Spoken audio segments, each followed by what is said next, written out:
Oh, oh yeah, I forgot.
I forgot. I muted myself. Oh, okay.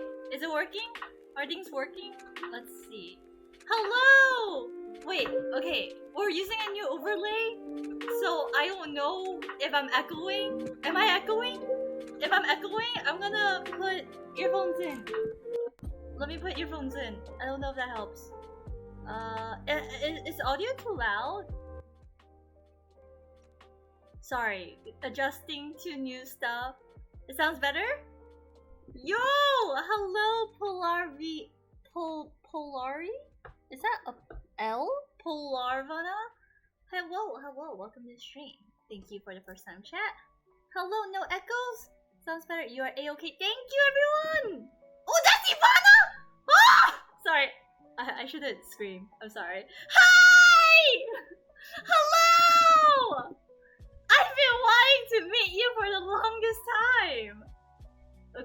Okay, I'm just gonna do lots of shout outs. Lots of shout outs. Sorry, I'm so sorry. I'm so sorry, I forgot. I'm so sorry for screaming. I don't mean to scream. I'm sorry. shout out Ollie. Shout out Ivana. Yo. Hello. Nice to meet you. I'm so sorry for screaming. I did not mean to scream. Really, it wasn't my. It's never. Whenever I do scream chat, it's never my intention to actually scream. I just get too excited. You're a dumbass. Excuse me. Excuse me. What did you call me? I'm kidding. Never change, Tiff. Never change. I'm sorry. I'm sorry for your ears. I'm really sorry. Let me fix the overlay for a bit because I realized chat be looking super tiny and I can't really read. I can't really read it on screen, so let me change the settings of that. Is a size 10 okay? This is size 10. Can I do negative 2 line height? Does that work? Is that a thing? Nope, that's not a thing. Damn, okay. Alright. Let's not do Comic Sans. Sorry. I'm actually adjusting the font for chat right now because it looks kind of funky. Huh. Save. Copy link. Oh, it just updates. The size, it is tiny. It should be better now, right? It's more readable now. Yeah! Yeah, fixed it. Woohoo! Hi, Skylar! Zero asks, are you doing better today, Tifa? I am! Hello, Tofu! Tofu is up. There we go. GG's. Ivana, welcome to the stream. How's your day been? How are you? How are you? That's all I have to say. I'm not gonna say too much, but how are you? How are things? I'm grinning like an idiot right now. No need for that, but thanks. No, I'm happy to shout out and support. Hello, Amanda! Hello, I'm actually doing Amanda's birthday art right now. This is her sketch. This is a spoiler, I guess. Let me add the... She has a piece of paper here. That's like a sad face or something. I think I need to open up the reference. Let me open up the reference. Go check out I Not Amanda on Instagram or Twitter. She does really good art. Really good art. Very inactive though, because of exams. Hi Asta! Ivana says I have to go to uni tomorrow morning. Oh no, I'm okay. Finish exams for foundation week for our uni is training. Oh no, I hope things get better for you soon then. Okay, I need to open up reference for Amanda. Amanda was one of I did, but thank you. Amanda was one of those people that helped me with my lore. She was the one that suggested the lore, my VTuber lore, and I was like, that's a great idea. At first, it was a joke. I don't think any of us were both of us were planning to take it seriously, but it somehow ended up being like, yeah, I could work with that. Let's do that. Cause Amanda's more in the VTuber scene than I am. So I was like, I trust your lore judgments. And honestly, I'm like so chill with shit. I would want to read VTuber lore. I want to draw it out one day. But I don't know about debut. I'll probably debut when Bob debuts. Bob, when you debut, 10 years from now, I'll debut. Cause and my lore is so boring, honestly. It's not like super. It's not like It's not like Shoto where it's like, oh, you know, you save your friend from demon hunters or demons, blah blah, all that stuff. Deep Angusti lore. My lore is kind of stupid simple, but I kind of like it because it's like I feel the simple approach is the way I go, and it fits me. Like I don't think I can do a lore that's very deep and complicated in Angusti because like I don't want to roleplay as a character. I want to be myself, but at the same time, for the fun of things, I mean, I'm literally a cat girl on the internet, so like I can't be 100% myself because I'm not a cat girl in real life. Shocking, I know, but I would like I would like my lore to be somewhat still like in the realms of reality in a way, like maybe a bit like Salome, where like Salome it doesn't come from like a magical background completely. She's still somewhat based in reality. It's just that she has a persona. You know that kind of thing. I will live for the day where Bob debuts with the Mickey Mouse voice reveal. That would be so cool. Like imagine you just see Fruit Bob Ninja, and it's just like, hello, hello folks, welcome to my stream debut. That's my attempt. That's my attempt at a Mickey Mouse voice. It's not the best. So, I'm well aware. Dre, why are you like this? Dre, okay, it's 9:41 yeah. I will stop yelling at 9:42 yeah. I will teach you the ways yeah. Okay, thank you yeah. Dre says I love you too yeah. You have no idea how much I'm holding back from just invasively intruding into your personal space right now, Nya. Okay, Dre, Nya. I am holding myself back, Nya, because I respect you and I respect Ivana, Nya.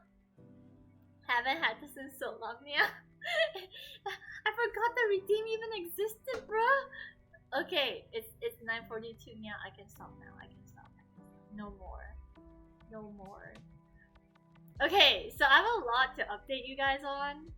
A lot. Dude, there's so many questions I want to ask regarding Dre and Ivana. Okay, I'm not gonna talk too much about it, but I have so much I want to ask and know, and you know, it's not appropriate.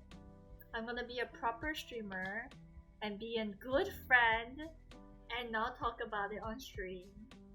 Even though I very much want to. I will hold myself back and not do so. But Ivana, Dre, if you guys are okay with sharing in chat, if you guys are okay with talking about it, if y'all are okay with talking about it, like, Ayo? You wanna share? Cryptic says, oh yeah, Tim, I have an update as well. Okay, what is it? Did you make up? Did you make up with your girl? Zero says, so? Skylar says, share me some, this sounds interesting.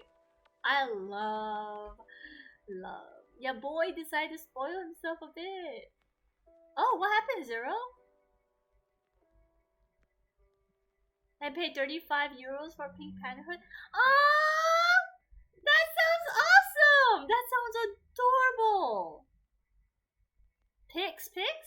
If you're comfortable with sharing. But damn. New clothing. Yes! Yes, of course I want to see it. Pink Panther hoodie. That sounds cute. Wait, there's a song I want to play. This one. Probably isn't a good time to say it after what you've been through. No, it's okay. Please say it. I want. You know what? People are like, "Oh, I'm single. I don't want to shoot your love story." Blah blah. No, that's not me. Whether or not I'm single or going through a breakup or take it, I want to hear your love stories. Okay, I want to hear it. I am a romantic at heart. So yeah, feel free to share if you're comfortable with sharing cryptic. It'll make me feel better, honestly. Dre says if you ask something appropriate, I will answer appropriately. Don't go too far, mom. Okay. Ivana says she's free to talk to you whenever, by the way. Zero says I already told you the story of me and my boyfriend. Wait, you didn't! You told me you have a boyfriend and that he works as a patissier or like in a restaurant, cafe or something like that. But you never told me how you guys met or how you guys got together or how long you guys have been dating. Bob says, I don't know what's going on, just gonna listen in and support. Yep, that's the way to go. I'm pretty sure you can piece things together. It's not that hard. Hi, Kimmy! Welcome to the stream! Hello, hello. Think I'm gonna loop this playlist for a bit. How are ya? I'm doing much better. I'm single now! Sorry, I'm so loud. My sister is now home, so I can be as loud as I want until she comes home. But I'm single again! Woohoo! I mean, just cleaning room and dealing with AKs. Single support squad! The SSS! Triple S! Let's go! Sheesh! Single supremacy. You've been complaining about not being single for too long? Look, if my boyfriend, my ex, was good or nice or decent, okay, I'm not saying he's not decent. If my ex wasn't lacking in the relationship, I wouldn't be complaining about the relationship, okay? Hello, Flo! Hello! It's been a while! Hi! Zero says, okay. Wait, Kimi says, welcome to the single club. We have cookies, that's the best. You know, I didn't get cookies when I was taken, so I might as well get some cookies when I'm single. Zero says, how we met per Discord. We've been friends over 3 years. He started to develop feelings towards me after I accidentally flirted with him while being drunk. And for how long we've been together, is it a month now? That's so cute. Wait, are you guys like online friends and you guys met and then dated and then met IRL, or are you guys like IRL Discord friends? Kimi says your ex is trash fam. Ooh! Esther says, why is everyone around me suddenly breaking up? I don't know. XO, the T? Who is shit talking? Well, I'm not trying to shit talk anyone, but basically, long story short, my ex was not. I don't like. Okay. There's no denying that he loves me. Okay, he does love me a lot, but he doesn't know how to treat. I don't think he really knows how to be in a relationship. Like, I don't think he really knows what it means to be in a relationship and how much work it goes into being in a relationship. And so although Kimi's saying like my terrible trash ex, I won't say he's terrible, even though he has done terrible things to me. He like, I know it sounds like I'm making excuses for him, but he really didn't know better. And like when we broke up, it was kind of sad. But okay, so this is the reason I'm gonna redeem him a bit in me explaining how our breakup went up. We broke up just on Sunday. So we broke up on the 23rd, so just 3 days ago. Yeah, he aimed for you. You good to go for your ex? Yeah, like, so like, it's sad because like everyone around us can tell that like we love each other a lot, but there was definitely one party that was more prepared for the relationship than the other party, and I was the more prepared one. The guy, like my dude, didn't know how to really treat someone in a relationship properly because all his previous relationships weren't really relationships. They were pretty much like just like if it's convenient, like, you know, like when both parties want each other, they find each other, but if they don't want each other, they have their own separate lives. So it wasn't just like my ex who had this mindset, but his previous girlfriends were also like this. So yeah, ex. Still gonna call him trash though. I'm sorry, Tall. It's okay, Kimmy. I mean, I would appreciate it if we don't trash talk him, because like I feel like it's a bit of a low blow. Like honestly, if I found like he was trash talking to me to his friends, I wouldn't really be happy with it. I would be kind of hurt So because of that, I wouldn't want to treat people the way I wouldn't want to be treated. So I wouldn't trash talk him. I know I definitely have vented and like ranted about him, and because I've been ranting and just like finding a space to vent, it can come off as trash talking. But my intention is never to trash. Zero, you look so good. It looks so nice. I love the hoodie. It is worth the 35 euros. Let me just say that. It looks amazing. I love it. It looks great. Kimi says, "Oh, okay. From my respect and love for you, I'm gonna call him X. Thank you, Kimi. You look good. Everyone, could check out Zero. Oh my god, you're so pretty. I love the hoodie. Like that's like a kind of hoodie that I would get to. I would wear. Basically, he just wanted companionship. Yes, you're right, Fluff. You are actually. So when I talked to him, I did ask him, like, what do you want out of the relationship? Like, what are you looking for in a relationship? And he was like, I just want companionship. It's okay, you guys don't have to like him. I'm not saying you guys have to like him. But it's still like be respectable, I guess, for not for his sake, but for my sake, because I don't like, even though I broke up with him, there's still a lot of care that I have for him. Like, I may not love him romantically as a partner, but it's like, we're still friends. If that, like, we're still friends. I mean, I'm still hurt to some degree, and I need time to heal for sure. And I won't excuse his actions because what he did was pretty bad. But I wouldn't go as far to hold it against him because I think we all make mistakes, and I would feel kind of shitty if I was held accountable. I mean, it's good to be held accountable, but like if I was being like just like condemned or accused for how I treated my past partners when I didn't really know how to date. Because like in the past, when I was like 14, 15, I was also kind of a dickhead when I was dating.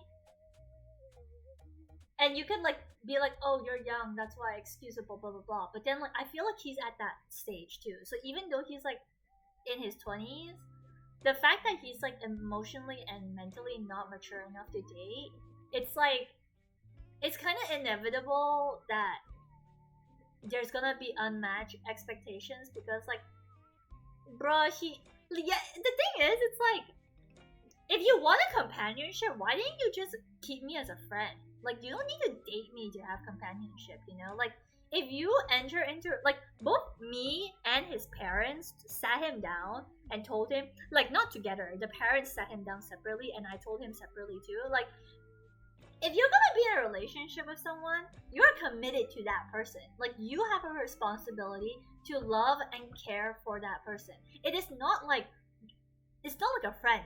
You don't treat them like a friend. You don't get the perks of a relationship, but put in the work of a friendship. You know, that's not how it works. That like, you don't get to hold my hand and have the right to kiss me, but then like think that the only effort you have to put in is like the effort of a friend. You know what I mean? That's how I feel. That's how I felt in the relationship. I felt like he treated me like he expected me, like the effort to go into the relationship to be on the level of a friend, but what he was getting out of it was much more than friendship. So I was like, if that's the case, if companionship is truly what you're seeking for, we should just stay friends. Like, I don't need to waste my like love and attention and care and affection on someone who's not gonna appreciate it and pour into me the way I deserve to be poured into. But I agree with Fluff. Fluff says, if it were me, I want to love someone and do stuff together and just be together. I don't need more friends. Okay. So when I broke up with my partner, I wasn't so sad about the love he can give me because I knew that going into a relationship, it was about what I can give and not what I can get. Because if you go into a relationship with the mindset like, I want to get this, I want to get love and attention, blah blah blah, you're not gonna be very happy. But if you go into the relationship with like, oh, what can I give? What can I pour in? Like, I wanna pour in. I wanna love this person because I genuinely do love them. There's no like, you'll never feel like super unsatisfied in the relationship, or like it won't go as wrong as if you were to go into a relationship with the mindset of like, I want this, I want, you know. This is based on my personal experiences, obviously, but I feel like he went into the relationship with what he can get, and I went into the relationship with what I can give. So there was that imbalance already, and he was trying to meet my expectations because it's only fair for me to have expectations in a relationship. But I don't think he was mentally and emotionally prepared to meet those expectations because it was never clearly conveyed or stated.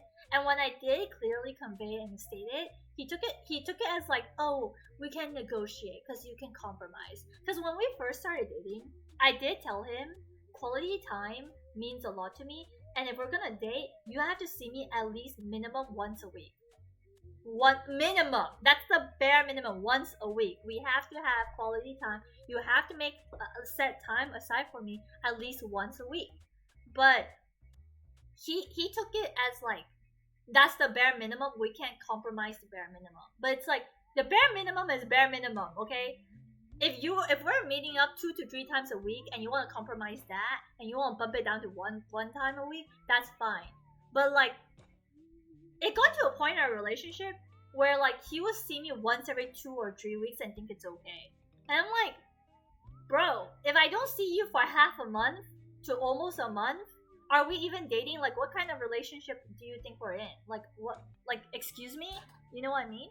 So like, there were so many moments in our relationship where I just felt very alone and neglected, and I had to be the one that would like tell him like, hey, like, where are you? You know, I miss you. I want to spend time with you. And he'll be like, oh, okay. So in the beginning of our relationship, I could understand why he would like, why he couldn't spend time with me, because he got COVID, and so he was in quarantine for a week.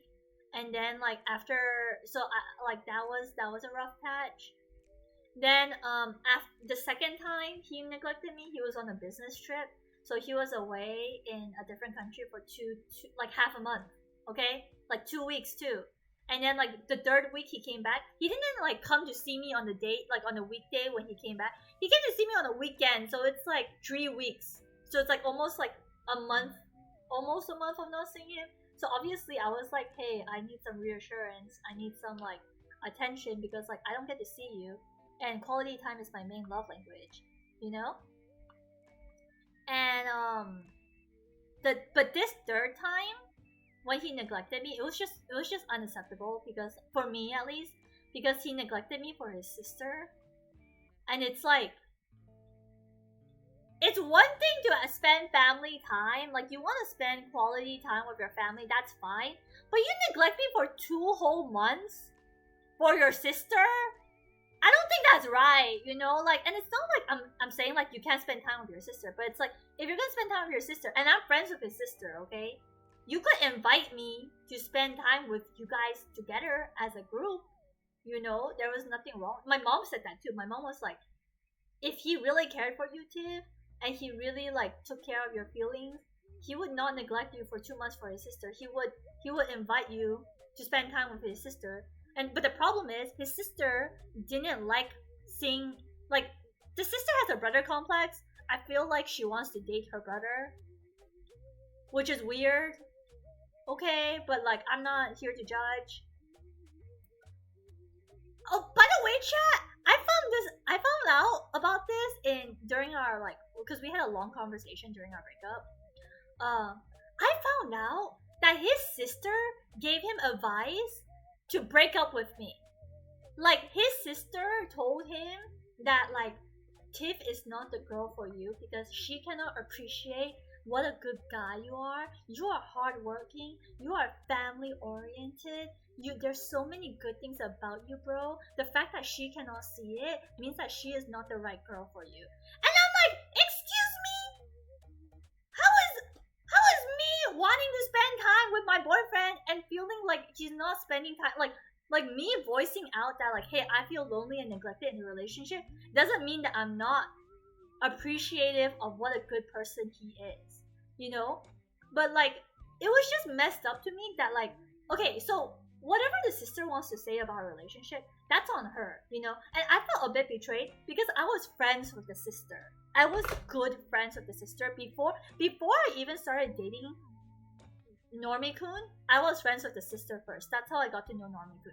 So what, like, the family and the sister was all like, in the beginning they're all like, oh, I support your relationship. And the sister told me, like, out of all the girlfriends my brother has ever dated, you are the only one I like, and I really want, and she was like calling me sister-in-law behind my back and everything. But then, like, fast forward, the moment, like, I want, the sibling turned so fast on me. It turned so fast on me because she wanted 100% of his time. Like, she wanted 100% of Normie-kun's time. So if I ever asked for Normie-kun's time, she got super mad, and she's like, Tip is being so selfish and so unreasonable. How dare she ask for my brother's time when I'm only here for 2 months, blah blah blah. For context, the sister is studying in UK, so she was only in our country for 2 months. So she wanted to spend those 2 months with her family, especially her brother, okay?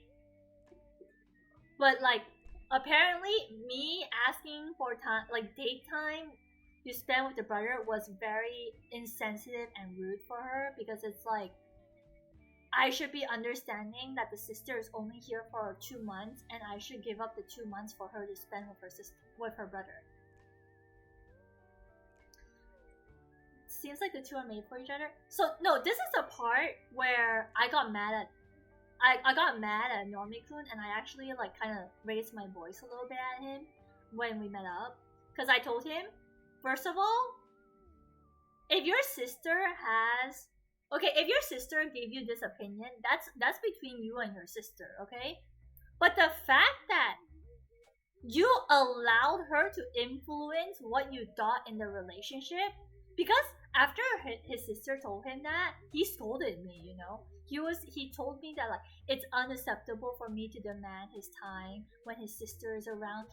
He was, like, telling me, like, family comes first no matter what. I need to suck it up or whatever. He was like, he was scolding me because this is what his sister fed him. Okay, so I was just like, I'm not saying you can't put family first, but you need to know how to prioritize. You know, because, like, you're clearly not prioritizing. You're not doing a good job at, like, balancing your relationship and your family, you know? Your ex was hoping for you to be a doormat. Yep, basically that. So, and he was very heavily influenced by his sister because he has no brain for himself.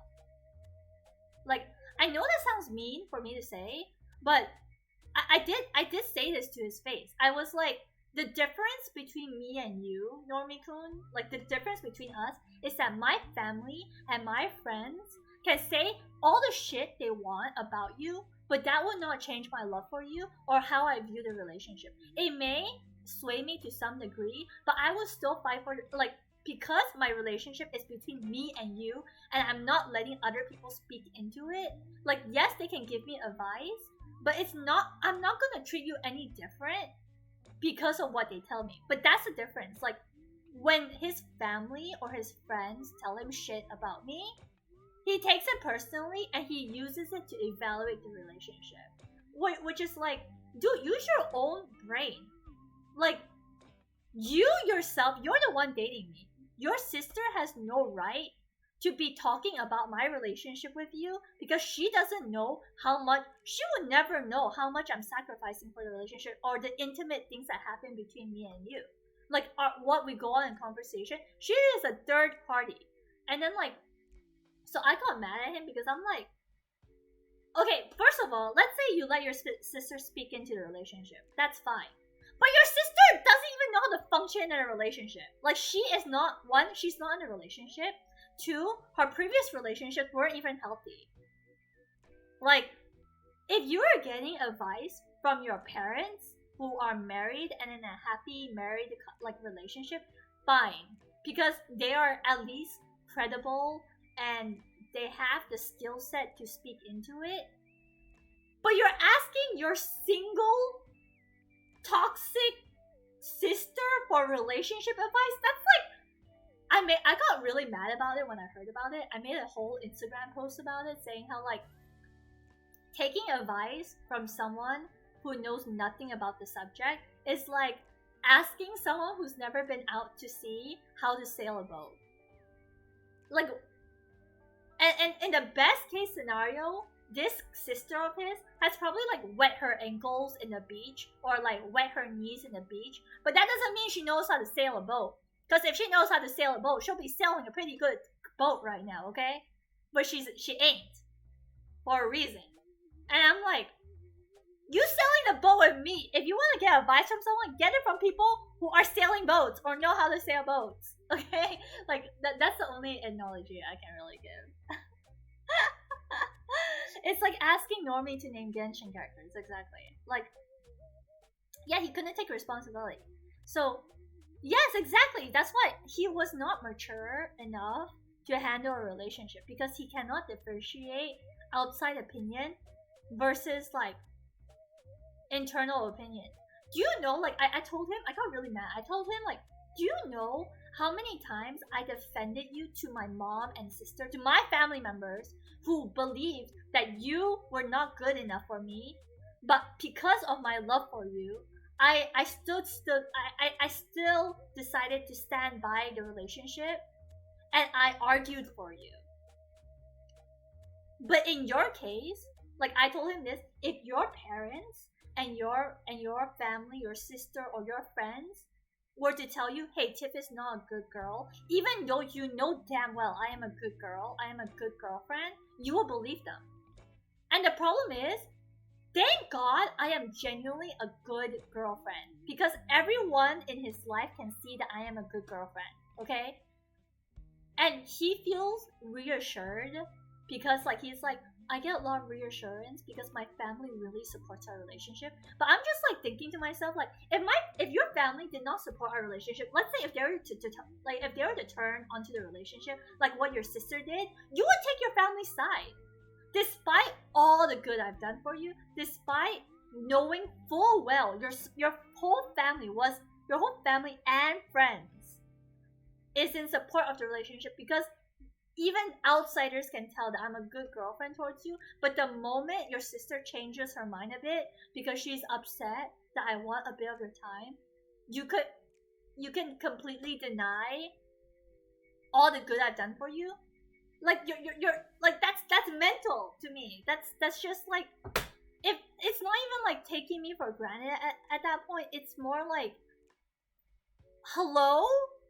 Like, are you dating me or are you letting people decide who to date?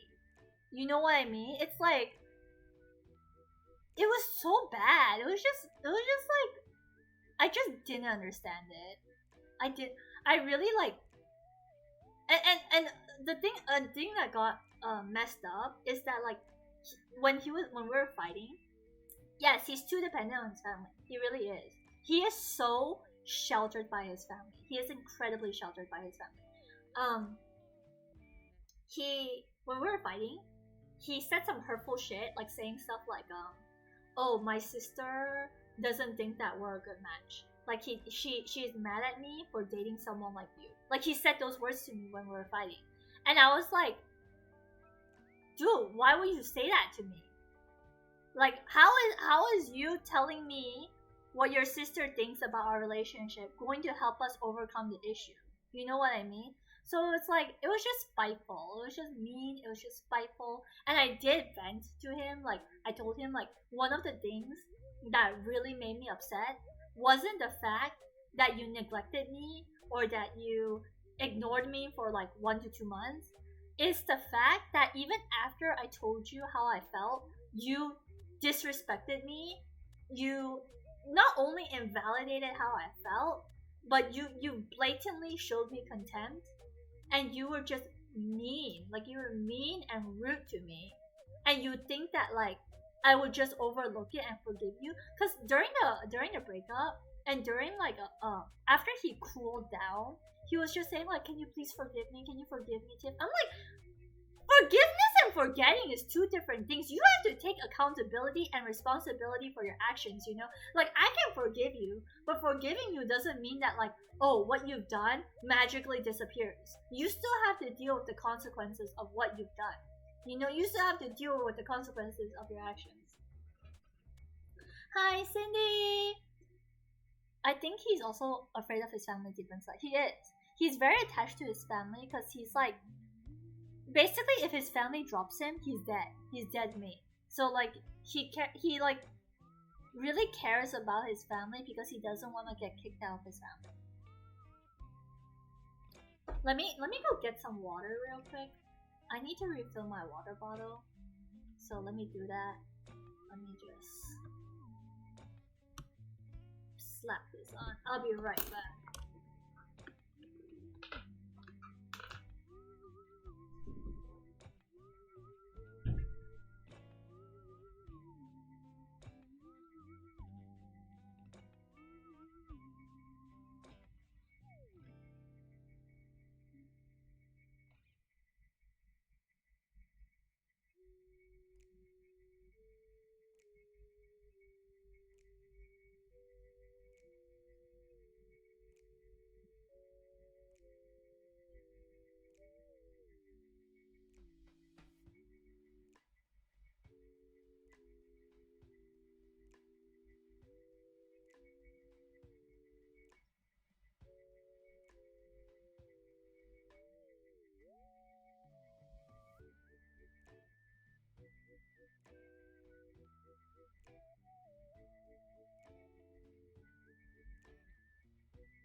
Okay, I am back with water. Hi, Cindy.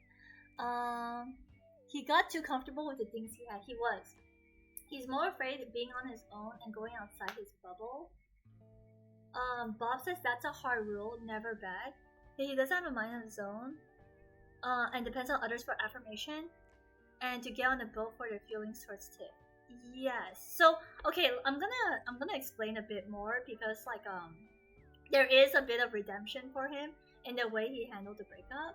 Cindy asks, is everything okay? Yeah, everything's okay. I'm just talking about how the breakup, like how my breakup went on Sunday.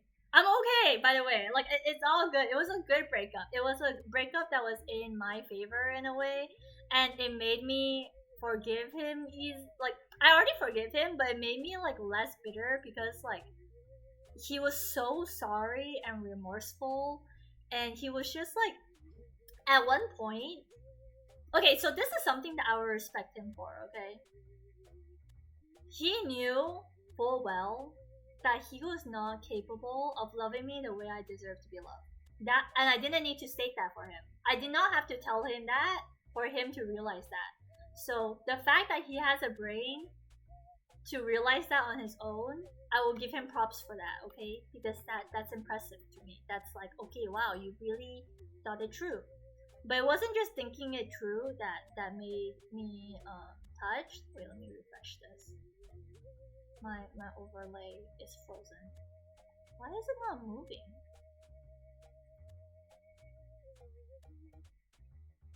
Okay, there we go. So he realized that like he's not there and he knew what was wrong, but he still badly wanted to be in a relationship. He didn't want to give it up, but because he knew I deserved better, he chose to accept the breakup. Because he did tell me he was very, very close to begging. Like begging, like legit, like just like if he had to get on his knees, he was ready to do it. He was ready to beg for me to take him back, okay? And I'm so glad he didn't do that because I don't trust myself to not say no. Even though I know I deserve better, because of lingering attachments and affections, if he did beg me, I would have struggled really hard to let him go. But because he had my best interest at heart, he didn't beg. He didn't do it. Like he knew that even if he were to beg for me to take him back, he would not be able to treat me the way I deserve to be treated. So he was like, he basically told me that like, he was very honest because I did ask him a lot of questions that forced him to open up because he wasn't planning to tell me that he was ready to beg to take me back. He was going to just, yeah, he was being wise, but I could tell that he was struggling because he was just like, he was really sad. He didn't want to break up. I could tell. Like, it was very obvious to me that he didn't want to break up, but he knew that he had to do it for my sake. Because he loses nothing. Like, if anything, like, yeah, he doesn't lose anything if we were to not break up. Like, if anything, he's gaining, but I will lose a lot. I will lose a lot in terms of, like, respect and just, like, love and affection and all that if I were to stay in the relationship with him. But the fact that despite knowing that he was losing out a lot, if we were to break up, he still chose to let me go. I like, that to me was like, okay, this guy really does love me because he genuinely has like my best interests at heart.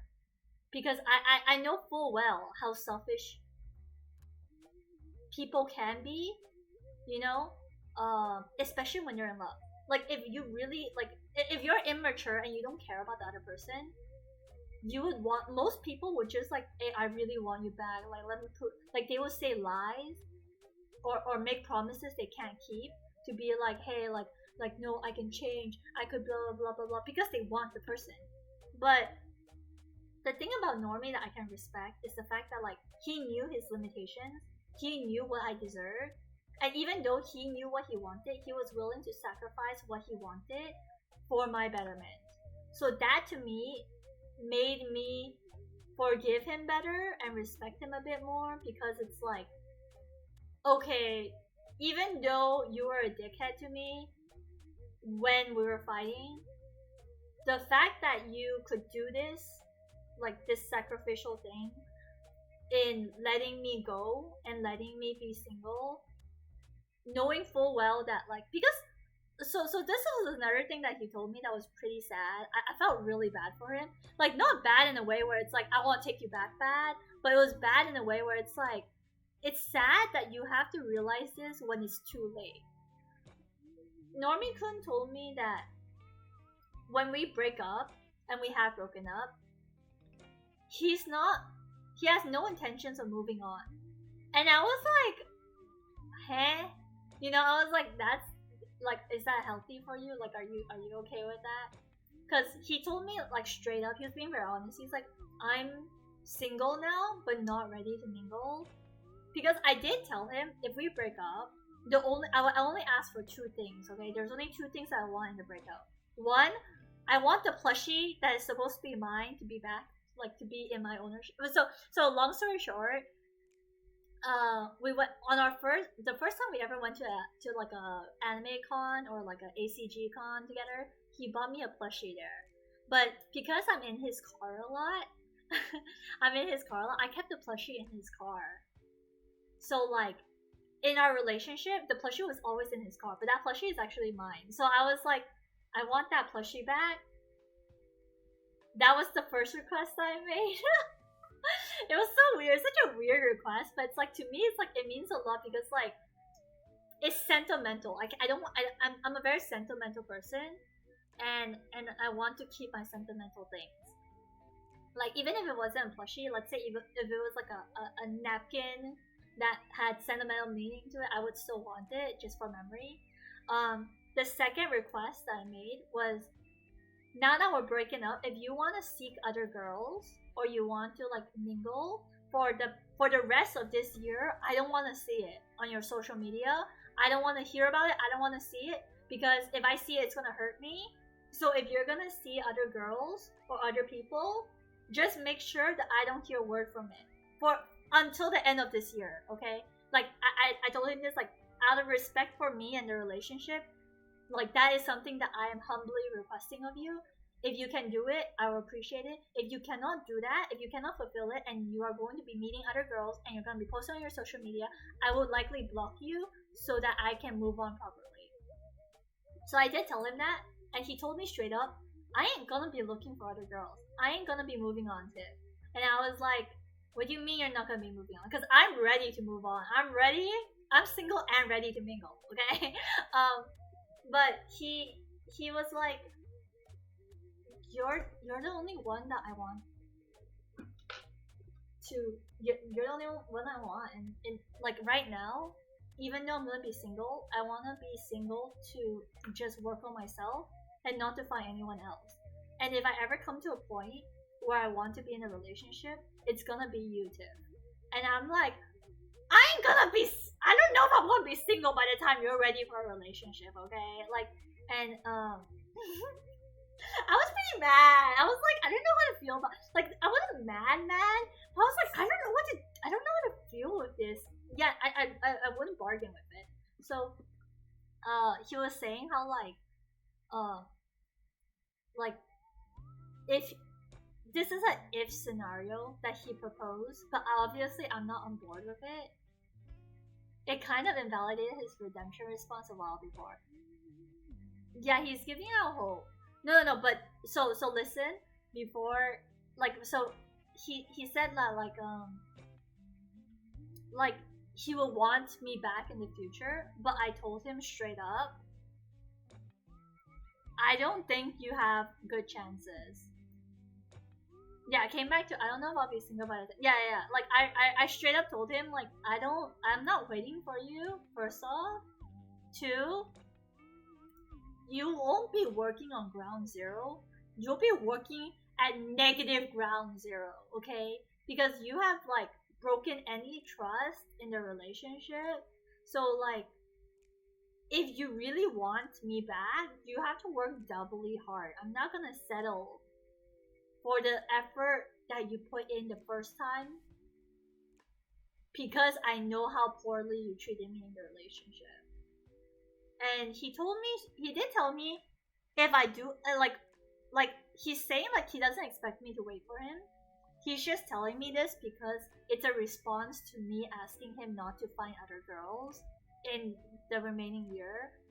Like, I guess he was just trying to be honest that like his intentions is not to break up to move on, but to break up to work on himself, which I'm like, yeah, you really shouldn't be dating. I told him like straight up, like, I don't think you should be dating, not just me, but in general, because like, if you cannot even sort your shit out, like in terms of like, you know, like your time management or like your emotions and everything, if you can't sort that out, don't even talk about being with me.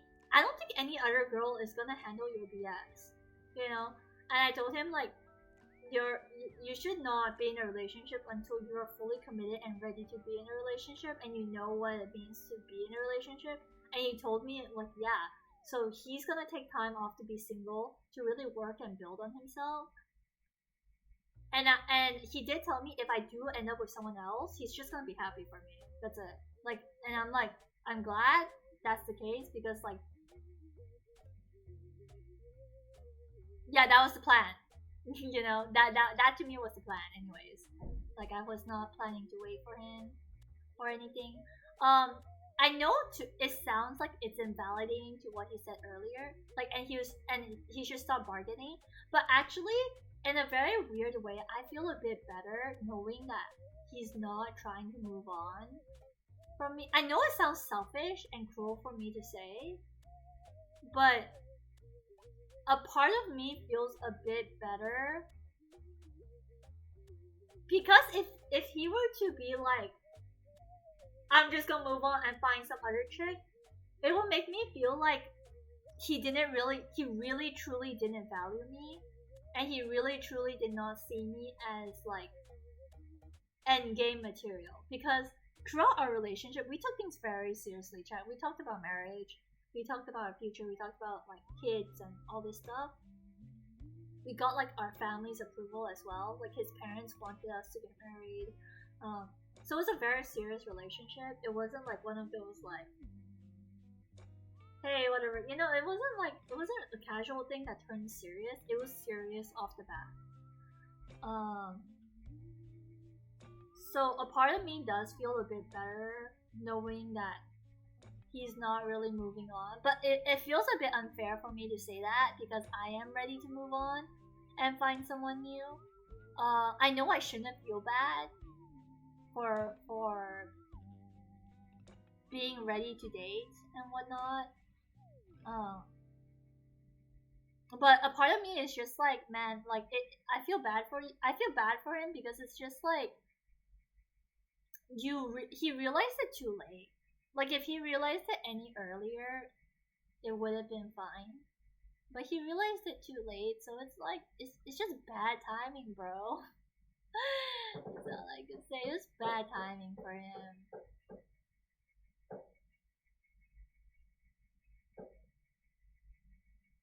Bargaining is not the same as acceptance. I don't think he was trying to bargain. I guess it could come off as like him bargaining, but I don't think he was trying to bargain. Maybe the way I'm phrasing it sounds like he was trying to bargain, but he was really like not. Like I could tell he had hopes for us in the future, but another part of like he also told me straight up, he's like, Tiff, like even though I'm telling you this, I'm already like in a mindset, the headspace that I've lost you for good. So it's not that he's like asking me to wait for him or anything. He didn't do anything as selfish as that. If he did, I would call him out for it. But no, that's not the case.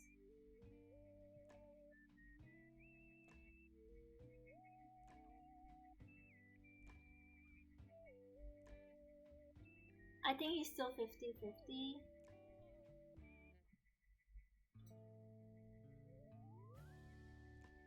I mean, I kind of just like genuinely, not just for my well-being, but also for the well-being of him and whoever he's gonna date.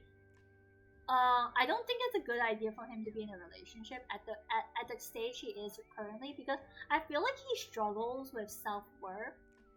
And when he's in a relationship, he tends to put, not even in a relationship, but like in general, he has this tendency to let people define his self-worth. So like every time I would tell him that I'm not happy with an aspect in our relationship or not happy with something that he's doing, he would feel insufficient and not good enough, and it affects his self-worth. So I was telling him like you have like an identity issue and self-esteem issue that you really need to fix and work on before you enter into a relationship. Like you cannot let people define your self-worth and your identity. Even if I were to have a bad day, let's say if I were to have a bad day and I were to criticize the shit out of him and tell him, you're a horrible boyfriend, blah, blah, blah, blah, you still need to know yourself well enough to be like, hey, no, I'm not. Like, maybe I'm making you feel this way and I need to change that. And I can make steps to change that and fix that. But, like, I cannot take it so personally to the point where it's like my whole identity or like my whole life revolves around what Tiff thinks of me, or what my family thinks of me, or what people think of me. I told him like that's not healthy for you, or for anyone who's going to be dating you or be in a relationship with you.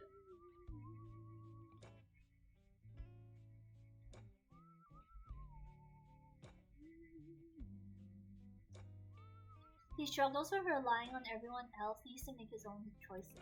Yep. Denial, anger, bargaining, depression, acceptance. I think we're all going through the grieving process because like for me I had like 2 to 3 months to grieve because he neglected me for 2 months, right? But for him, it's only been 3 weeks to a month, so he hasn't had a lot of time to break up. Like during our breakup, he also told me like it happened too fast, Tiff. Like I can barely process it. Like everything happened so fast, and I'm just like, well, you probably shouldn't have neglected me then in the first place. And there was something he said that made me feel really bad. Not he didn't say it to guilt trip me, but he said it like when he shared it, it made me feel bad because it's like, man, why did you realize this now? He said this line. He said, Tiff, if I understood, if I knew just how bad you were feeling, and it was so bad that it will come to this point, where we would break up, I would have just tossed aside everything and came to see you. Like I wouldn't have cared. That's the mistake I made, kid. I was like, on that night you called me, I should have just drove out to be there for you. I should have drove out and made you my priority, and just be there for you the way a boyfriend, like the way you like. Yeah, he only realized it then. He was like, I shouldn't have prolonged it, and I told him like, that's really sad. If it takes me going to this ultimatum extent, like the ultimatum of me breaking up with you, for you to come realize this. Like it wasn't me crying to you. It wasn't me begging you for some time. It wasn't me telling you how much I was hurting and how much I needed you to be there for me. You took my words, treated it as if it was nothing, and it was only until I was ready to break up with you for it that you started to take it seriously. That was the thing that was sad to me. That was the thing that was really sad to me, because it was just like, damn, you realized it way too late. Like you should have just taken my word. And I told him straight up, like during the conversation, like when I was opening up to him about how I felt, I told him like, I don't ask for much. I won't demand much from you.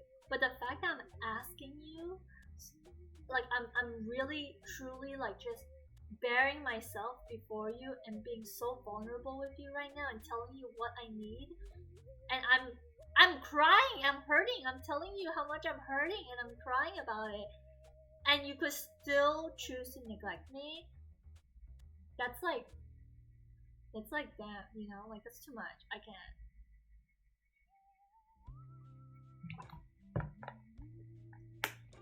One of my friends who is dating another one of my friends, he's the boyfriend, okay? One of my friend's boyfriend told me, if your boyfriend could afford to make his girlfriend cry and not do anything about it, he's a trash boyfriend. Like he told me that, and I was just like, it made me feel bad because like two guys told me to my face, Tiff, if I found out I made my girlfriend cry, I would do everything in my power to make her happy again. Like I would not just like ignore it or ask my girlfriend to suck it up and not do anything about it. If I know my girlfriend is hurting, I would actually do something about it because I love my girlfriend. So why is Normie not doing this for you? He knows how much you're hurting. He knows how much you blah blah, but he's not doing jack shit about it. He like all he did was say like, oh, hold out, Tiff, like just wait for a couple more days. It's just 2 more weeks. Just hold out. Like just be patient, okay? Like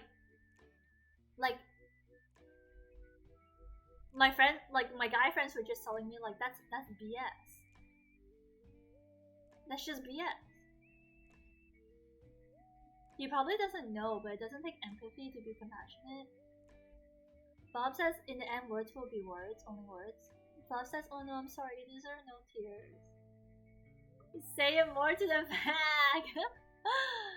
Yeah.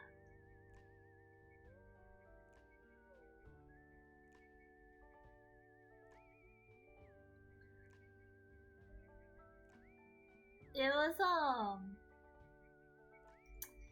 rough. It was I'm not gonna lie and say that like it was easy. It was very rough because like I like you love them, so you make, not to say I made full on excuses for him, but it's like I think because I was too understanding, honestly. Because every time I told him like how much I was hurting and how much I needed him, I did tell him like, I understand where you're coming from, like I'm trying my best, but it's really hard for me. I'm really trying my best still, but it's really hard. Like, can you help me? And I think I think because he knows I'm such a strong person, he just assumed that I could take it. But I don't really want that anymore. Like I don't want to have to be strong all the time, especially with my partner. You know. Bob says, I'm really sorry to hear that, but I also think it's for the best. Yeah. It is for the best. Like, our breakup is for the best, honestly. The fact that we're still friends is already such a good grace to him. And I made sure to drill that into him. Because I was like, I'm being very merciful to you right now by choosing to remain your friend. Because by right, given how you treated me, if no one will blame me if I decided to cut you off as a person, as a friend. No one will blame me, because he really went too far. Like he like disrespected my family. He disrespected me. He just went to full like, you know, like, ugh. At least as it feels to me, he only did things for you to get things he wants, then went back to doing things for you only because he didn't want to lose you. Yeah. Bob says true, you can even argue that cutting ties would be better for both of you. But if all's good, all's good.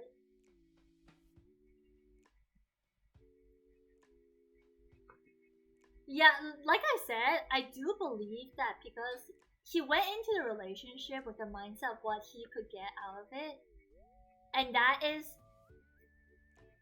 typical for most people. I would say most people enter into relationships for what they can get from their partner, like, you know, love and attention and, like, you know, someone to spend time with. But it was very different because the way I viewed relationships wasn't really what I could get out of it, but what I can give. And so every time the relationship became remotely troublesome for him, he'll say this line a lot. He'll say this line where it's like, Tiff, you're holding me back. And that line was very hurtful to me, because it's like, what? Excuse me, how am I holding you back? You know, like, I ain't holding you back from nothing. Like, if you want the good in a relationship, you're gonna have to deal with the bad too. You can't just get the good and cherry pick what you want in a relationship. That's not how it works.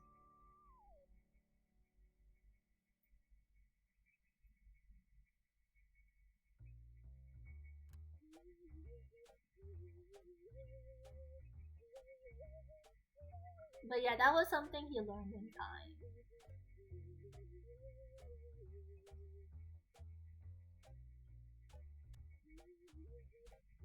Relationships feel nice on good days. The true test comes on the hard times. You can't be fighting about his ego when you have bills, life, health, and family to deal with. Exactly.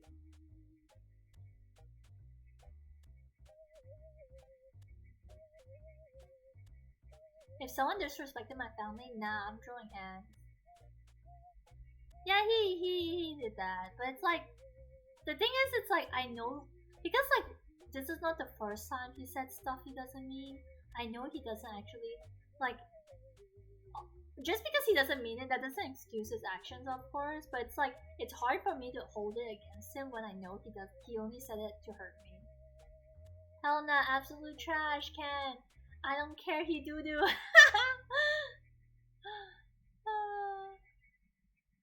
Fair. Fair.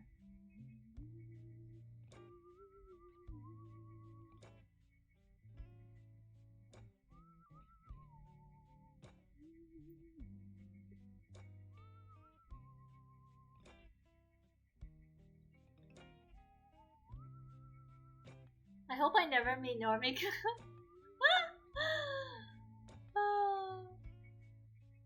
He is a nice person, just not a good boyfriend. Okay, Chad. Like, I will.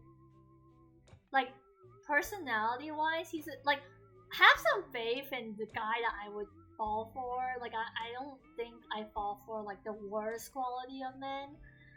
Like, he is like a decently good person, but just not a good boyfriend. Like, I don't think he knows how to handle like conflict. I don't think he knows how to like, and honestly, it stems from his family too. Because like, even though he has a very loving family, the way they handle conflict is so unhealthy in my opinion. Because like, if for example, if he fights with his mom, they could spend like 2 weeks to a month of not talking to one another. I'm like, bro, what? That sounds dysfunctional to me. Because like for me in my family, even though my parents are divorced, we never have like cold wars. We always handle the conflict within the day or within a few hours. We never spend more than a day not talking to each other or mad at each other. But okay, so that's his relationship with his parents. With his sister, both of them can sometimes say the most horrible things to one another. Like horrible, like basically like I thought the shit he said to me was bad. The shit that he and his sister say to one another when they're fighting is far worse. So it's like I can't. A part of me can't really blame him for how shitty he is at handling conflict because that's how his family does it. Like his family does cold wars and just saying shit they don't mean, like horrible shit that they don't mean, and they expect you to be okay with it. They expect like basically the father can cuss the mother out and like they will still be one happy family. But it's like it's not. I'm not saying this to like shit on his family. I'm just saying it to shed some light that his family is also very broken. Like even though his family may not be divorced or complete or like and they have a complete like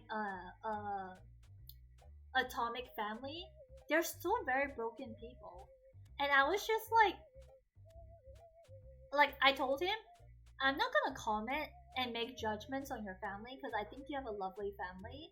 But the way you guys handle conflict is not the healthiest, and it's a way the way you guys handle it is a way that I would not accept. Like I would not handle it. Like, and I told him straight up, even though my family may be quote unquote broken in like layman terms, we are still much more healthier in the way we handle conflict than your family. I'm sorry, like I have to be very frank and honest. That's my honest opinion. I'm not selling them fruits. Cryptic says co-wars. Cryptic, you never shared with me the good news. But if you shared it with me and I'm overread it, I'm so sorry. But like, yeah, you can share with me the good news. I hope to never meet this Normie and his sister. Bob says, how do I explain it? People like that feel shallow and superficial, but that's probably a personality. Yeah. I guess in their industry, they do deal with fakeness a lot. They do have a tendency to be fake because they deal with a lot of people. But it's just like, oh, you never said it was good. Oh, I'm sorry. I'm so sorry to assume that. Do you still want to share it? Then? You still want to share it?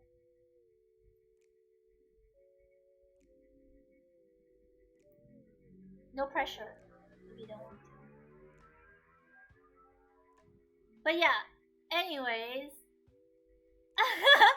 anyways, we're still on good terms. Like, that's how the breakup went. We're still friends. And I'm okay with being friends with him because, like, you know, I'd rather be friends with him than be enemies. Because, I don't see a need to be enemies, honestly, because, like, I feel like, yeah, he did me wrong and all that, but, like, I don't really want to hold it against him because I'm free now. You know what I mean? I'm single now, so I don't need to care that much about what he thinks or whatever. Like I'm not one to dwell on the past. Basically, I think my sister came home, so I'm gonna open the door real quick just to let her know I'm sure. Okay, I'll be right back.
No. No, that's so awkward. Okay, sorry, chat, I'm back. You wouldn't have wanted to say no, right? No, I think it'll I be can okay. say no. Yeah, he does it. It's true. Why not? Yeah. But I think it'll be nicer if it came from me. Yeah, so I just So like. you're right. Yeah. Yeah. I'll tell chat about this. Did he say something? No, no, no. I'll give you guys context. Anything good happened to chat this week? Yeah, I want to know. Hi, Elvin. Fluff says all I did was come back from training last week. How was training, Fluff? How did it go?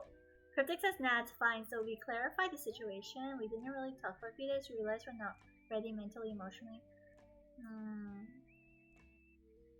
Aww, Cryptic, you're in my boat! I'm sorry. I'm sorry. Dude, what you wrote just now, what I just read, is exactly how I feel about the relationship with Normie, except it's just him. Like I feel like both me and him know that he's mentally and emotionally not prepared to be in a relationship, so it's better for us to be friends. So, Cryptic, I completely understand, but at the same time, I don't, because I'm emotionally and mentally ready for a relationship. But I'm glad that you guys decided to break up for the betterment, to improve, because I feel like you truly do need to be ready in a relationship to thrive in a relationship. And you know what? It's fair, because you won't know that you aren't ready if you didn't enter into it. Like if you didn't enter into that relationship that you were in, you wouldn't have known if you were ready or not ready. But for me entering into my relationship with Norway could prove to me that I am ready for a relationship. But it also proved to him that he was not ready for a relationship. So it's like, you know, for me it's right timing, wrong person. So in Cryptic's case, it could be right person, wrong timing. You never know. Fluff says, yeah, it was fun, got effed up and went bar hopping when not training, but Hassan did well. Congrats! Congrats, Fluff! I need to hydrate. So basically what happened was I was talking to my sister. My sister went out tonight. I didn't go out because I have my work assignment, which I'm halfway done. I still need a bit more to do, but I'm halfway done. Thank God for chat, guys. Like Bob helped me out so much. Like I was so stressed with my work. Thank you for the alert, Kimmy. Thank you. I was so stressed with my work assignment that I wanted. I kind of low key wanted to cry, but then like Zero and Churros and Bob came in to the rescue, and they like entered into a call with me to like just let me soundboard my assignment, and they like, oh my gosh, they helped me so much. It went like I was able to like progress because like I don't know, the like just having that emotional support and like also like actual support with them proposing ideas and whatnot. It was just so nice. It felt like my teammates, you know, like my group mates. It was just so wholesome. Was kind of fun. Oh, I'm glad you found it fun. Speaking of jobs, though, oh my gosh. So let me. Oh, right. I need to continue. With the story. So I stayed at home. Nakama power, exactly. I stayed at home to finish my work assignment. I still need to finish it, so I didn't go out for a meeting that I. It's not compulsory for me to go out to, but I normally do go out to it. My sister went out for that meeting, and after the meeting, her and the gang went out to eat at a restaurant, and they Normie Kun and his family was at the restaurant, and Normie Kun and his family paid for the table. Okay, see what this is what I mean. Normie Kun is a good person. Okay, he may not be the best boyfriend in terms of like handling the relationship and whatnot, but he is a good person. Like he has a really kind heart. He never has like ill intentions towards people. Um, like at worst, he will maybe not talk to someone, but he's never been malicious towards people, like towards someone. In the span of me knowing him, he's never been malicious. The only time I've seen him malicious was when we're fighting. Okay, so yes, decent friend, not so good boyfriend. Correct. Fluff says, sadly, everyone I got to get back to work is starting to get busy. I love you guys. Remember, you're amazing. You have worth. You're important. And lastly, fuck the Exy. He ain't shat. Talk to you later, guys. Thank you so much, Fluff. Thank you. All the best of work, okay? Gamba on it. Bob says, oh, that was nice of them. A bit awkward, but nice. Yes, it was awkward. So, the awkward thing was, Normie Kun came up to the table to say hi because he knows them. So it's like it'll be rude for him to not to come up to say. So he said hi, and there were some people in the table that don't know who he is. So after he walked away, people were like, "Who is he? Oh, he's Tiff's boyfriend, right? He's Tiff's boyfriend." So it's really awkward because like I'm not there to tell people. I haven't came out to tell people that I broke up with him yet, and I don't really want.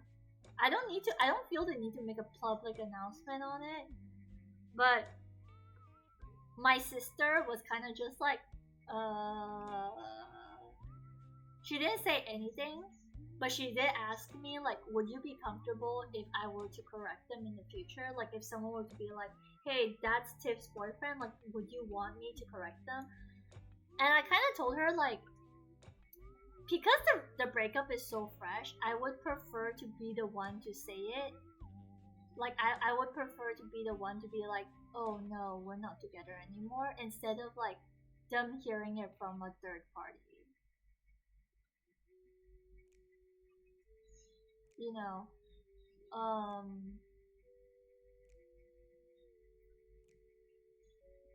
Yeah, so that's how I feel about it.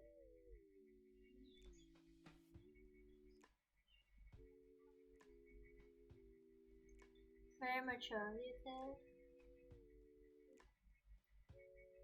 Oh no, not really. I feel like it's just decent. It's just courtesy, you know.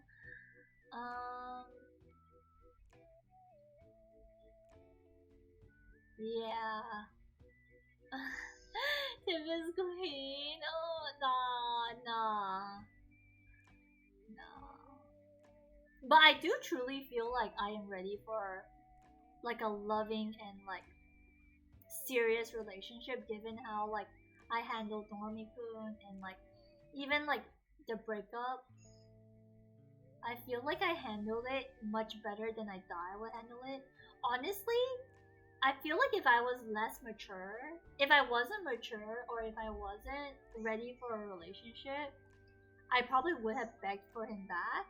But because I know my worth and I know like I don't need a relationship to be happy, I'm not like desperate to make the relationship work.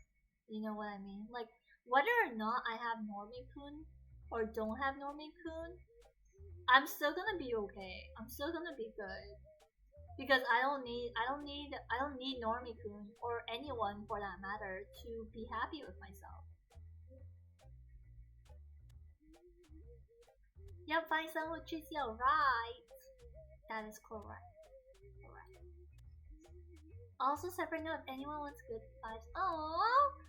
Bob says, I hope you find your dialogue.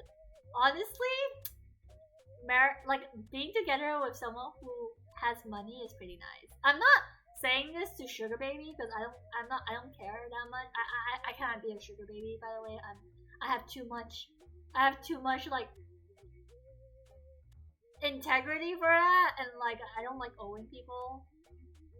But like it's nice to be with someone who's financially stable, because at least like I don't like being with stingy people actually, because I consider myself a generous person when I'm in love.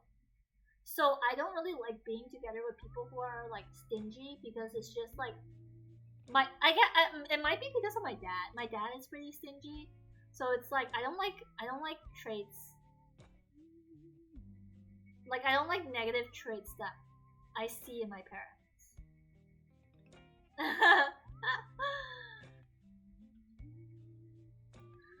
Bob says I have to agree with you there too.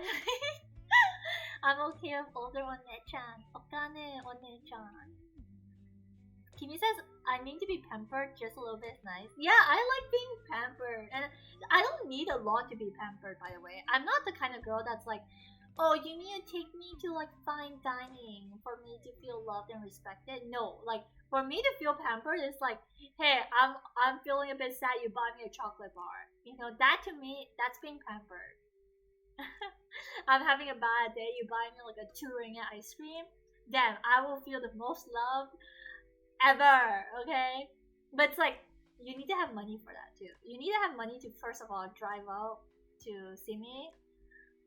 You also need to have money to like be able to go on dates, I guess.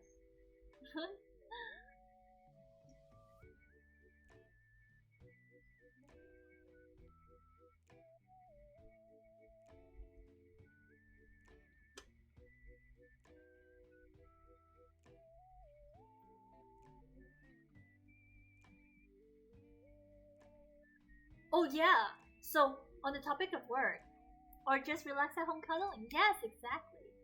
We did that a lot in our relationship actually. So like, I know I talked a lot about the bad in the relationship, but there was actually a lot of good in the relationship. Like a lot of good. Like I don't know if you guys want to hear it, but like a lot of our dates were very movie-esque. And it's not like I'm trying to make this shit up, but like I'm a very romantic person, and his dad is very romantic as well, so he got tips on how to be romantic from his dad. So a lot of our dates were very like, a lot of the time we spent together was very cheesy, very romantic.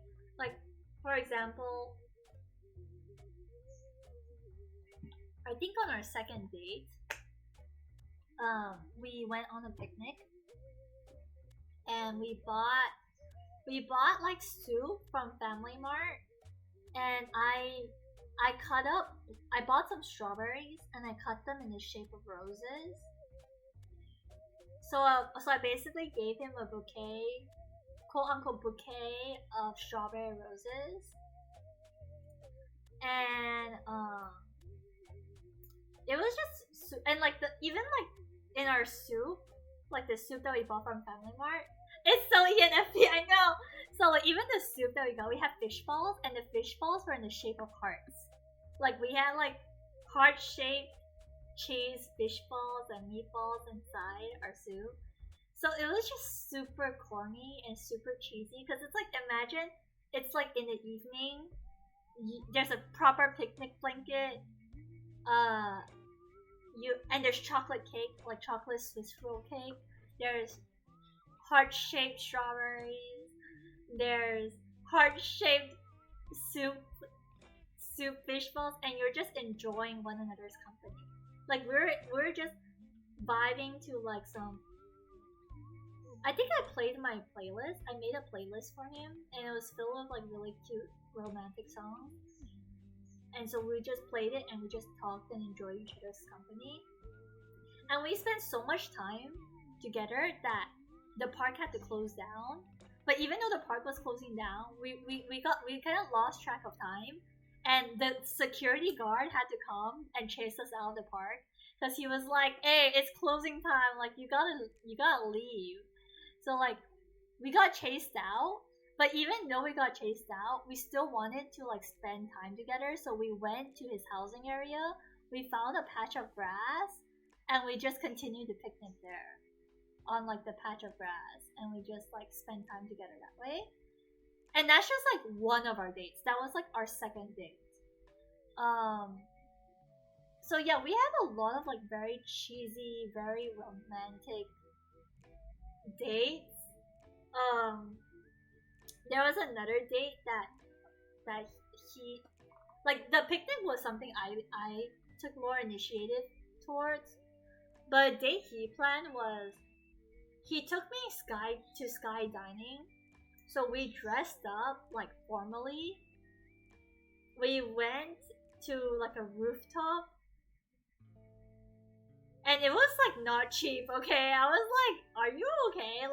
Like, are you sure?" Like, I told him straight up, "You don't need to take me fine dining. You know that? Like, I'm a chill girl." And he was like, "No, like I really like this place, and I think I don't like heights, but I can appreciate heights if there's a big like if the balcony is not small. I'm only afraid of heights when the balcony or like the bottom part is like if it's how do I explain it?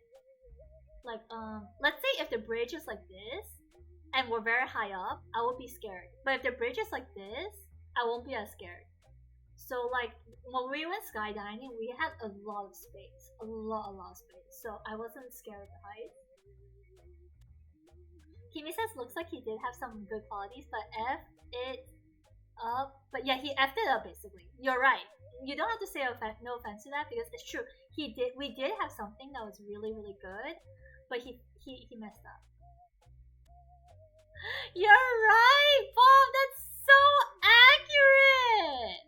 ISFP, fancy skydiving. ENFP, skydiving with lanterns floating in the night sky. Yep, that's pretty right.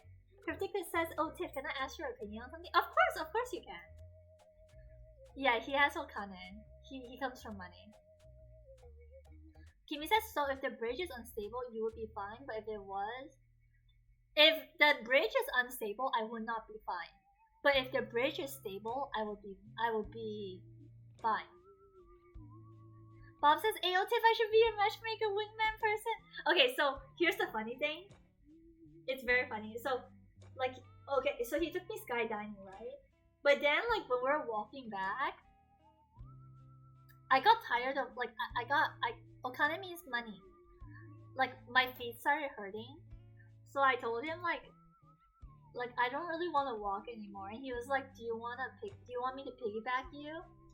And so, like, on our third ever date, I was like, really, can you do it?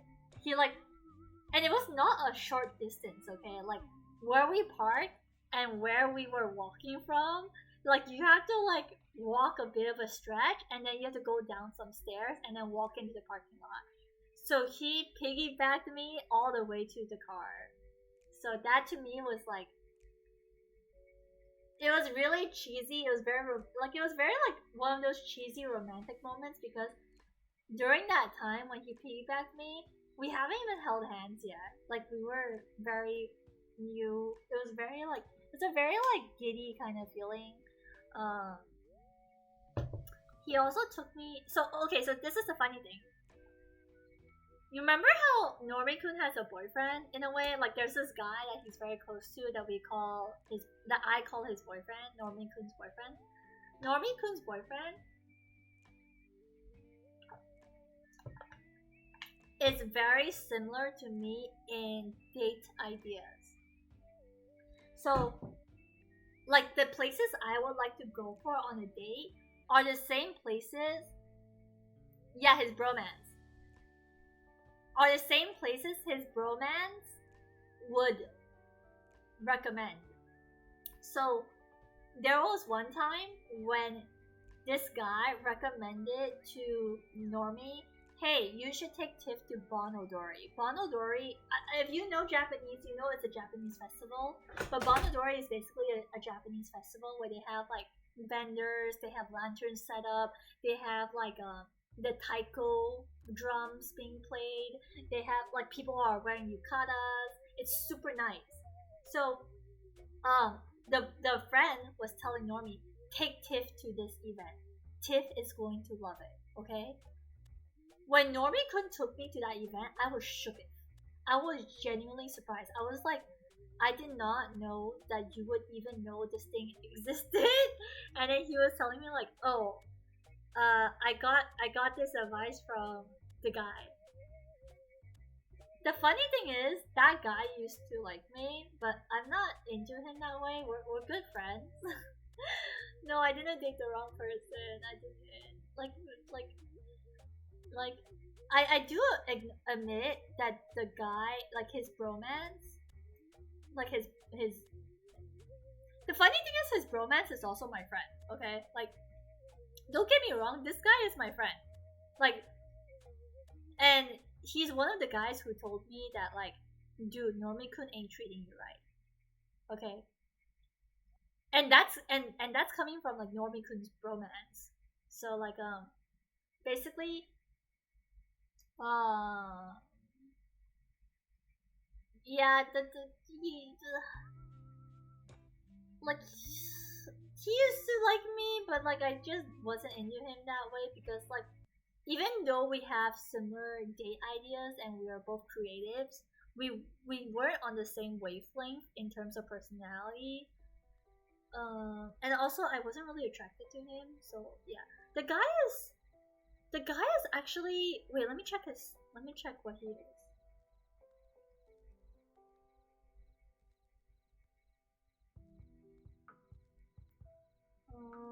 He's a IS something. He's not IN, surprisingly. He's a IS something.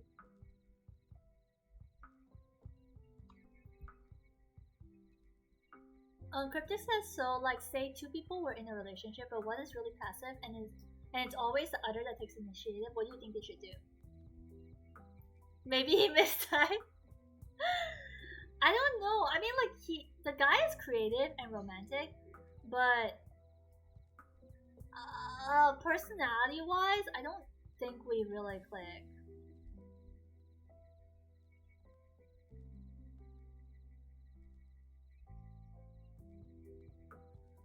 I could be wrong, but this is just what I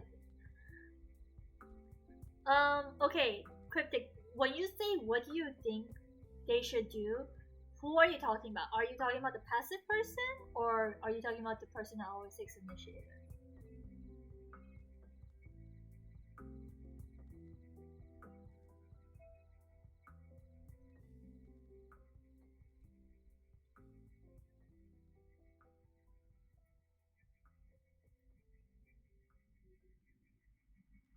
Bob says, oh, that's tough. Sometimes it's best to talk it out. If you can't, just be there for each other.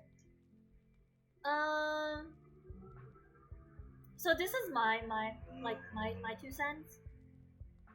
I believe it's always better to over communicate than to not communicate at all.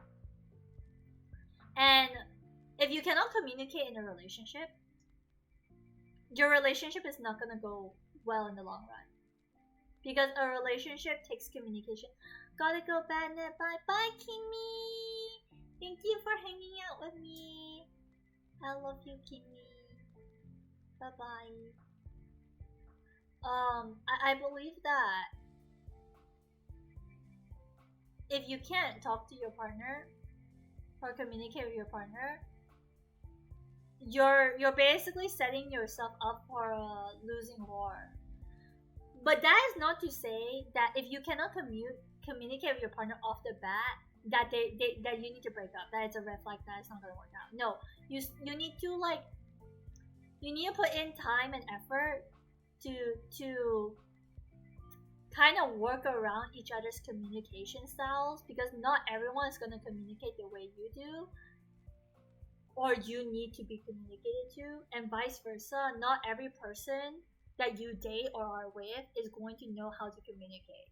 So it takes a lot of trial and error, but obviously it's much easier if the person that you're seeing off the bat knows how to communicate. And patience, yes, it takes a lot of patience, especially if the other person implodes a lot, low self-esteem, insecure. Yes, 100%.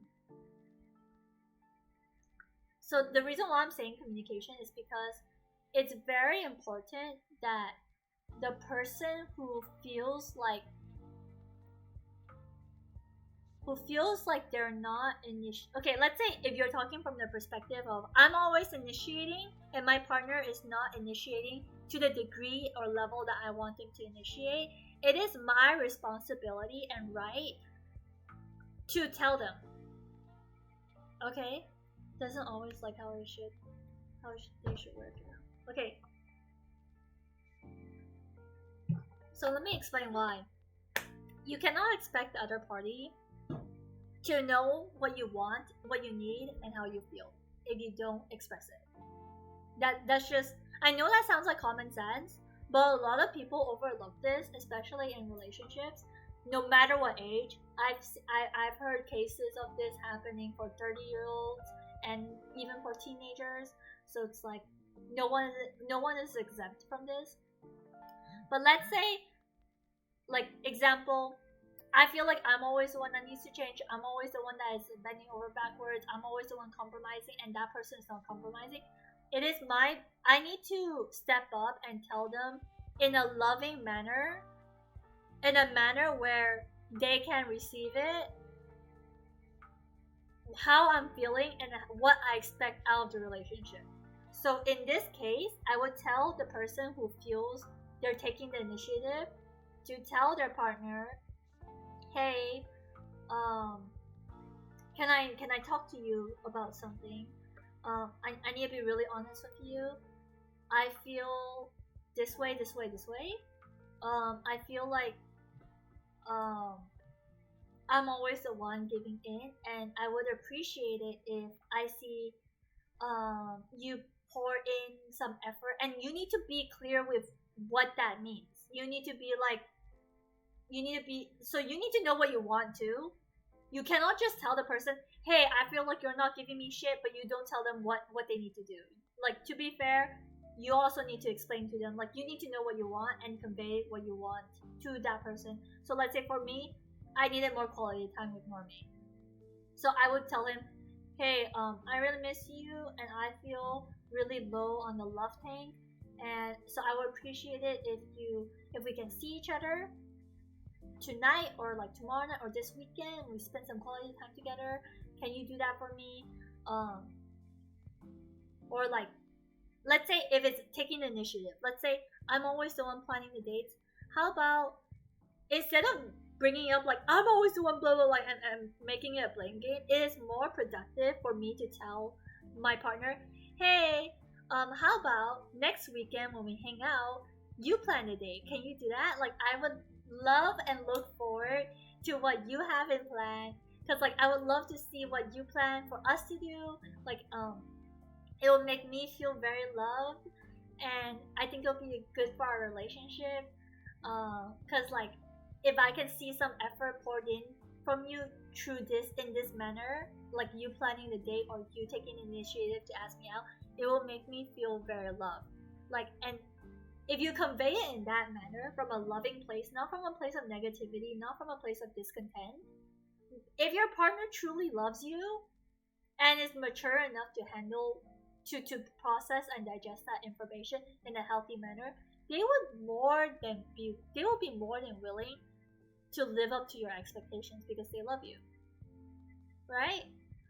So that is my advice, I guess. Like, if you're at the aspect where it's like, I'm always the one that needs to change, I always need to be the one to compromise, really sit down with yourself and think, one, I think that was one of the tipping points of the relationship, but my insecure ass never wanted to talk. See, that's the problem. You need to come to a point within yourself where, okay, so there's this line that I would tell people: you should never be more afraid of losing your partner than you are losing yourself. So when you are afraid to convey your expectations and your needs and desires, you are losing yourself because you are more afraid of losing your partner than you are losing yourself. That to me is a clear sign that you're not ready for a relationship. I'm not saying this to talk you down, to put anyone down. I'm saying this because, like, in order for there to be healthy communication and conflict resolution in a relationship, both parties need to come to a point where they know what they want, they know how to process how they're feeling, and communicate what they're feeling to their partner in a manner where there can be a solution. So it's not really like, so let's say, Ollie, thank you for the hydrate, thank you for the stretch as well. Oof, my elbows cracked. My elbows. Okay, let's say you're in a position where you always need to change. Because let's say your girlfriend's not happy with you on something, she feels like you need to change this, but if you feel discontent, in changing it, you need to voice it out. But you cannot just voice out your discontent, and because in her mind, that is how you fix the solution. So if you are unhappy with the solution she proposed, you need to propose a better solution, a solution that you can actually live up to. So let's say, let me try to think of a case study. Okay, let's say an example of me and Normie-kun. I wanted to see him at least once a week, right? I proposed that solution. So for him, he needs to compromise by making time for me, right? Let's say if he is unable to meet that requirement or that demand, it is his responsibility to tell me, hey Tiff, this week or like this month, I'm gonna be very busy with work. I'm gonna be very busy with my sister. So unfortunately, I won't be able to see you every week. But instead, can I maybe video call you at this time? Or can I do this for you? Or can I send you like flowers or chocolates or food to remind you that you are loved and cared for? So that is him proposing a means of solution that is within his realms of capabilities, but it's not neglecting what I want or what I need, because the core issue of it is not really the time spent. The core issue is that I was not feeling loved. So as long as he can prove to me through whatever means that he can think of or that he can do to show that he loves me and cares for me, then it's acceptable, you know? I don't like. Yes, Bob makes a very good point. You should never do is invalidate the demands of the other party and don't blame them for feeling unappreciated. So if you ever feel discontent with you always needing to change or bend to the will of your partner, my advice to you would be to sit down and really contemplate, why do you feel discontent? Why do you feel this way? Is it because what she's asking for is really out of your realms of capability? Is it because you don't love her enough to put in that kind of effort? Is it because you're not ready to commit to that level of effort? Is it because it's touching on an insecurity or deep-rooted issue that you have deep within yourself, that and this situation is only bringing that to light? You need, once you identify what that is, your feelings, where it's stemming from, then you can move on to the next step. Okay, once you identify what it is, oh wow, there's a shout out thing. Hey Kizmi, welcome. Once you identify that, you could move on to the next step, which is providing a solution for your relationship that's within the realms of your capabilities. So the thing is, your next step will depend greatly on your root issue and the reason why you feel the way you feel. So if you're feeling frustration because you feel like you're giving more than you're taking or receiving, if you're giving more than what you're receiving, I would say that the course of action would be to tell her how you feel and to work out alternatives where you can feel like she is pouring into you. If you are feeling this way because it makes you feel insecure as a person and you feel like you're not good enough, then it's probably better for you to take a step back to find your worth and identity in something that isn't your girlfriend, which is the case for Nomi-kun. This was the case for Nomi-kun. He couldn't, a lot of his negative emotions stemmed from him feeling like he's not good enough, and that was an issue that can't be resolved in a relationship. It can only be resolved internally within himself. So you need to you will need to identify what the root issue is of why you feel the way you feel, and then take the necessary steps forward to communicate. And in the event where even after you communicated to the best of your ability what you need, and you did it in a loving manner from a patient place, you need to give the person time, because they're not gonna get it right off the bat in the first go. It may take 2 to 3 times. It could take 5 to 7 times. You don't know. It depends on how patient and how much time are you willing to let this person trial and error until they completely get it right with you. Because some people are gonna need reminders. That's just how humans are. How much can you take before things become bitter? A good gauge to tell is if the moment the relationship starts to become bitter, that's a good time for you to start stepping away, because I would say bitterness will stem in when you truly lose patience, I guess. Like you lose that touch of love. I hope that helps. I don't know if that's good advice, Cryptic. I don't know if that addressed your issue properly, but if you ever want to talk in depth, or if you want to go into specifics but you don't want to do on chat, you can always DM me. My DMs are always open. I may not be able to pinpoint it exactly, but I'm more than willing to hear you out, or at least give you a place where you have a sounding board for you to organize your thoughts. Okay, I want to catch up with chat. Bob says the trap is when someone starts to dig up dirt and blames start to get thrown both ways. Yes, that I feel like that's a clear sign of bitterness.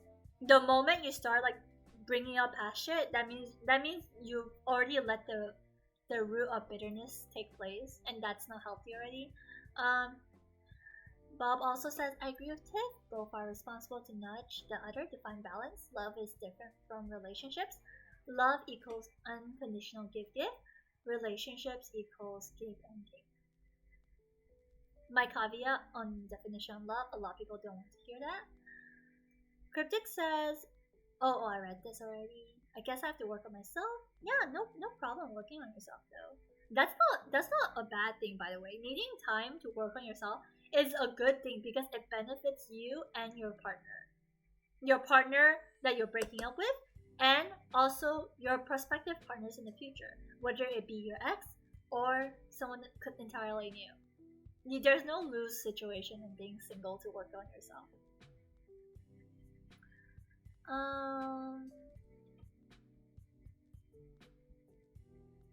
Yeah, let's work on ourselves together. Correct.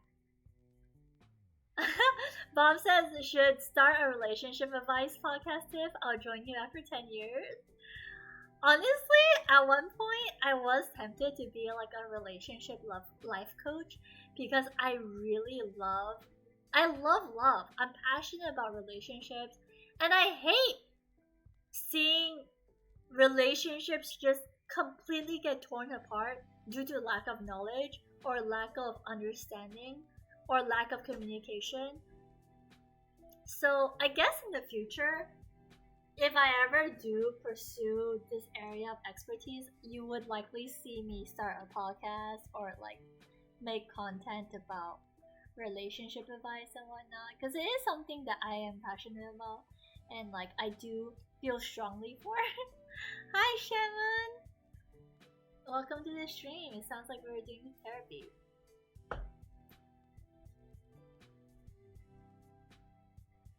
Yay! In a bit. Cryptic says on a side note, I 100% agree. Oh, what do you agree on? Thanks, Tiff. You're welcome, Cryptic. Anytime. I'm happy to help. Bob says I probably will, Tiff, and I hope we won't be podcast competitors. I don't think we will. I think, if anything, we could just be podcast buddies. I'm more than welcome to like do podcasts with people because I enjoy talking about it. Hello, Kiara! Thank you for the redeem. Hi, honey. Welcome to the stream, baby. Yeah, in the worst case scenario, even if we don't become podcast buddies, we can be podcast guests.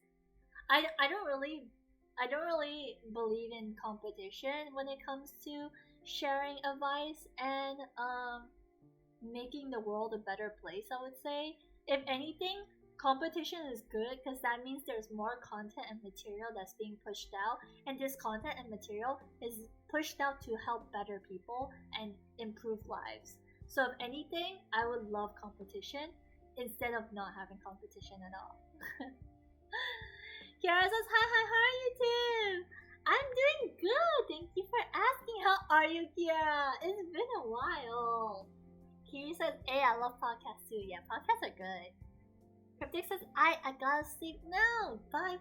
Good night, Cryptic. Oyasumi. I do hope the best for you. I hope like you're able to fully recover and all that good stuff, you know, like I just hope you take care of yourself. I know it's gonna take time. We're both gonna need time to heal and move on, but I know we're gonna get there. We're gonna get there, guys, okay? We're gonna get there together. Okay, I'm gonna be right back real quick because I want to use the restroom. Because I drink a lot of water. So I'm gonna be right back. Bathroom break.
Okay, I'm back. By the way, everything that I'm sharing with you guys on relationships and whatnot, it's not like, okay, maybe like 50% of it is from personal experience, and the other 50% of it is true research, and a lot of my info is through this guy called Stefan Speaks.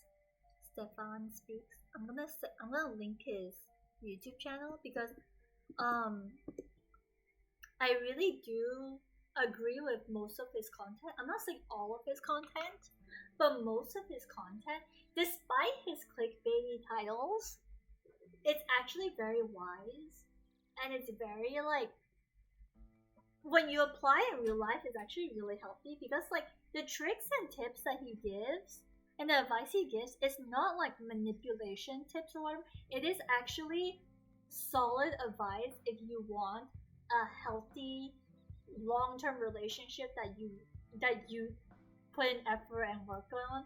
Because I've seen videos like this where they give you like psychology tricks to make your partner love you or whatever, but I don't think that works. That's not sustainable in my opinion. It's not really healthy. Kira says, look, I'm playing Project Zomboid. Okay, Kira, enjoy. Key and Skylar says, good night, Cryptic. Rob says, if you need company, the podcast buddies are here. Yes, sir. So, yeah, I get some of my info from him, and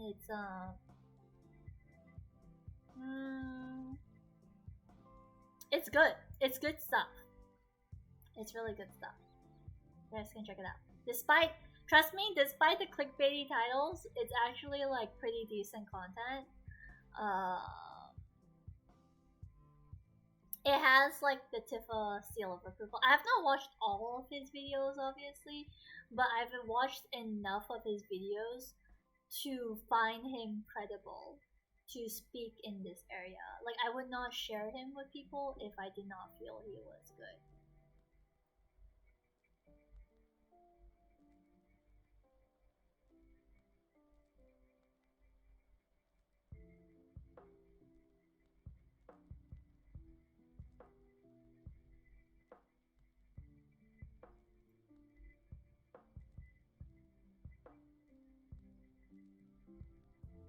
Oh yeah. So you know how I had 2 interviews? Like I had 2 jobs I talked about in the last stream. So I could choose a job that has doggos, and it's like very like I can work from home on Thursday and Friday, and it's more flexible, but it's not corporate. It's not like less growth opportunities. Salary is much lesser as well. Yes, the on-site one and the remote one. So I went for the interview for both companies, and I actually surprisingly prefer the on-site one. Is despite the fact that I'm gonna need to commute every day if I get the job. And by the way, the one that I'm doing is the tough assignment for, the stressful assignment for, that's for the remote job. So it's definitely more challenging job scope wise as well, but pay is better. People are nice. There's better growth opportunities. The reason why I'm saying this is because when I was interviewed, it was really weird. Okay, chat, I don't know if this is normal, but like after not only did the people who were interviewing me for the second company. Okay, so first the company is the company that I'm doing the assignment for right now. It's corporate. I will have to go there 9 to 5, Monday to Friday. Pay is much better, but it's very professional setting. Second company is more chill environment. I can work from home on Wednesday and Thursday. It's much easier and there's doggos. It's less formal. It's a small company, so less growth opportunities. It's not corporate. Okay, so company 2, the people there were very very nice. Okay, they were very nice, but they were very much like the way they run the company is like uni students doing an assignment, and they openly said this themselves. They're like, oh, we're not like super corporate. We don't believe in hierarchy. We kind of just like, as long as you're performing, that's on you. Yeah, it's like a startup. which I think is nice, but at the same time, it was a bit. There was parts of it that to me was a bit strange because, okay, I'll give you an example. When I asked them about my salary, they couldn't give me an answer.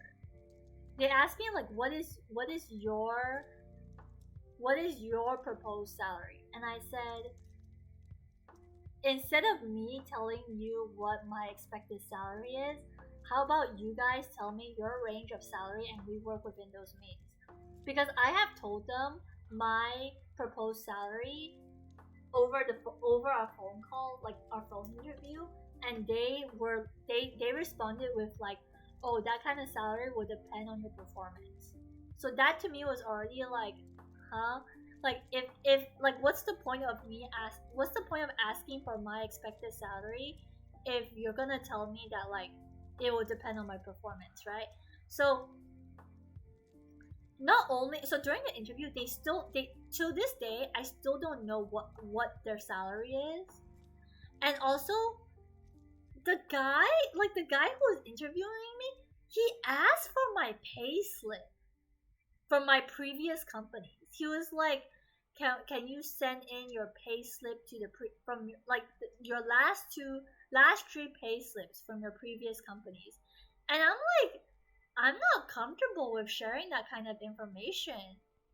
You know, I told him straight up like if you're trying to get a reference, because they told me like, oh, we want your pay slip so we have a reference on how much you were paid in your previous company.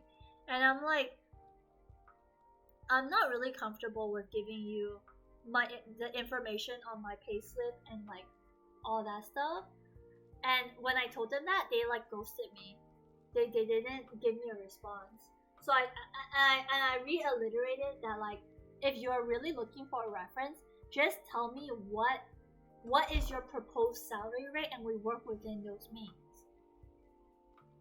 So like it was already pretty sus. That was just one of the sus things they said to me, okay?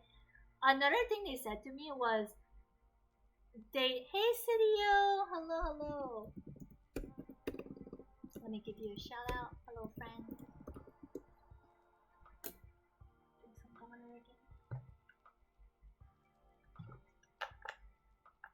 Another thing they said to me was they don't do leaves. They don't there's no such thing as annual leaves in their company. So I was like, huh? And they were like, the way leaves work in the system is you tell your coworkers, hey, they said like you can take leave up to 1 month. But if you take leave up to 1 month, your coworker will be sharing your burden of work. So in return, you need to, like, your coworker who is shouldering your work can take off 1 month too when you're back from your leave or whatever, and you need to shoulder their workload.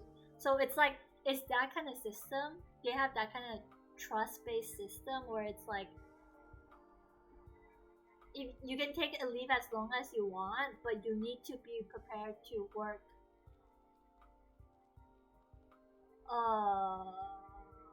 in exchange for those leaves, something along those lines. They don't have insurance, but they told me if insurance is something that you want, depending on your performance, we can work that into your package. That's what they told me. Yeah, it's very unreliable. Yeah. Yeah, dude, the guy.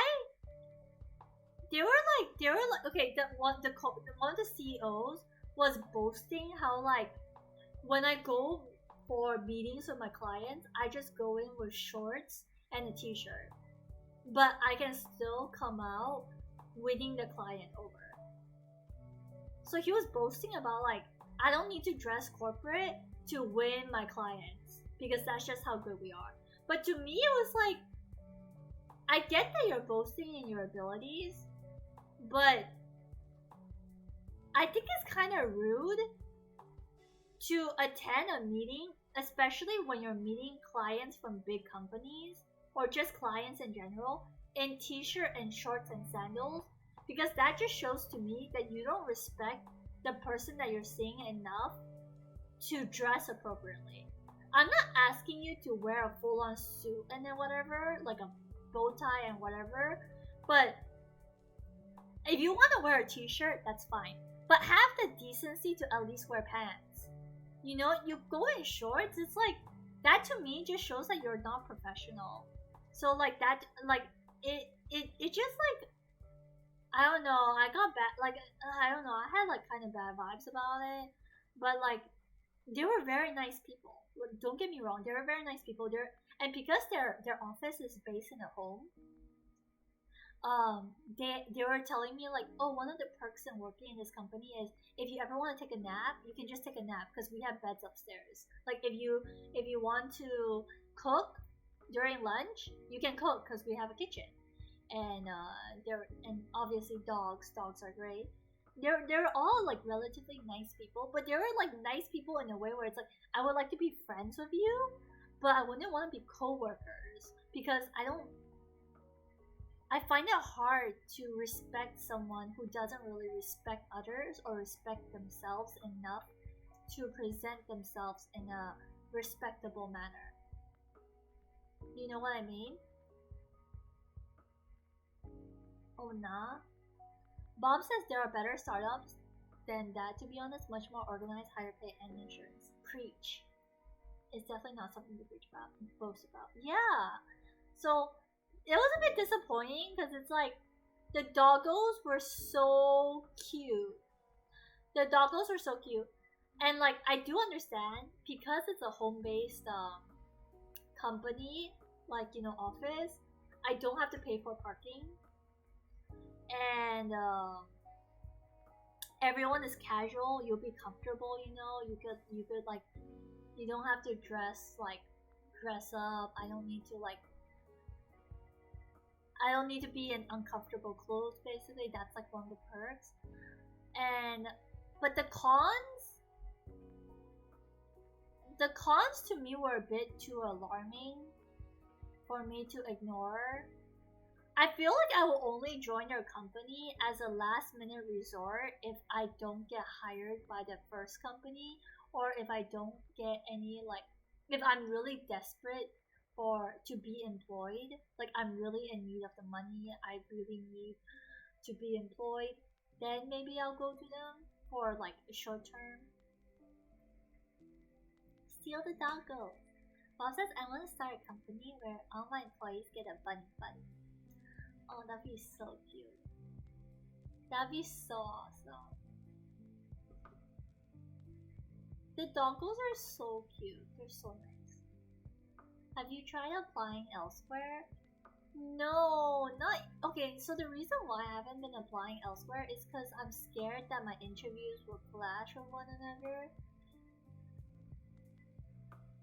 So I try my best not to apply to too many places in one go, because I had that problem when I was applying for my internships in the past.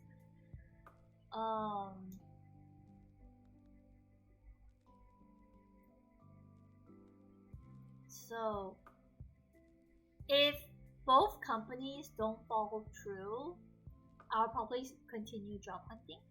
I'll continue applying to other places. Welcome back, Kimi. Welcome back. But yeah, I was wondering, like, is it normal for companies to ask for your payslip? I've never had that happen to me before. Like, like, for those who are working, have you guys ever experienced that? Like, is it weird? Like, don't you find? Am I the only one that feels it's weird? Like, for a company to ask for a payslip, for you to get your payslip, like, I found that kind of weird. I felt like it was very unprofessional. Asking for the payslip isn't normal for sure, right? Take your time though, second job sounds sexy. Yep, they don't know what they're doing.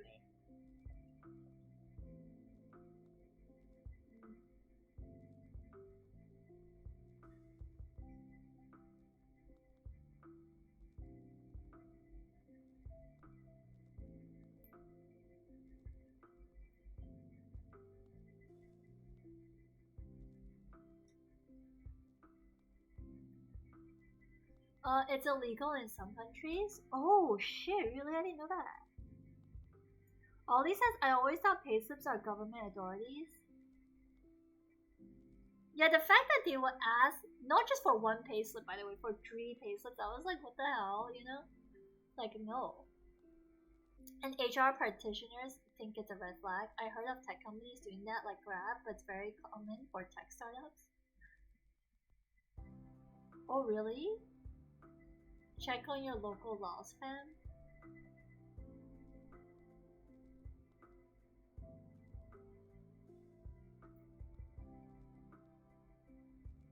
Yeah, honestly, if they don't want to hire me because of my payslip, the payslip issue, I feel like I dodged the bullet. Because I don't really...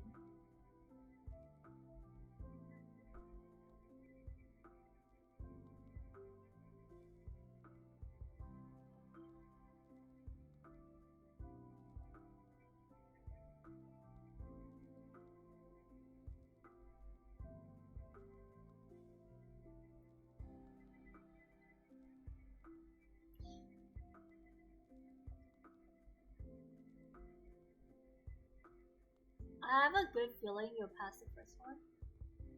I hope so. Honestly, I could tell that they really wanted to hire me. Like the second one really wanted to hire me. But because I'm very self-assured, like I know what I can. Like, okay, I'm more confident in the second company because it's copywriting, and I'm relatively okay at writing. I feel like I know my shit when it comes to writing. But I think them seeing that I'm self-assured, they feel pressure to give me a high salary, which is something I feel like their company cannot afford. But and here's another red flag in that company. They don't have HR. Their HR is the dogs. That's another huge red flag. Their dogs are the HR. Bruh. Bruh. No, cute, but no. No HR is a no. I have a good feeling you passed the first one. Is the first one a project management role? The first one is a conference management role. So I'll be organizing forums and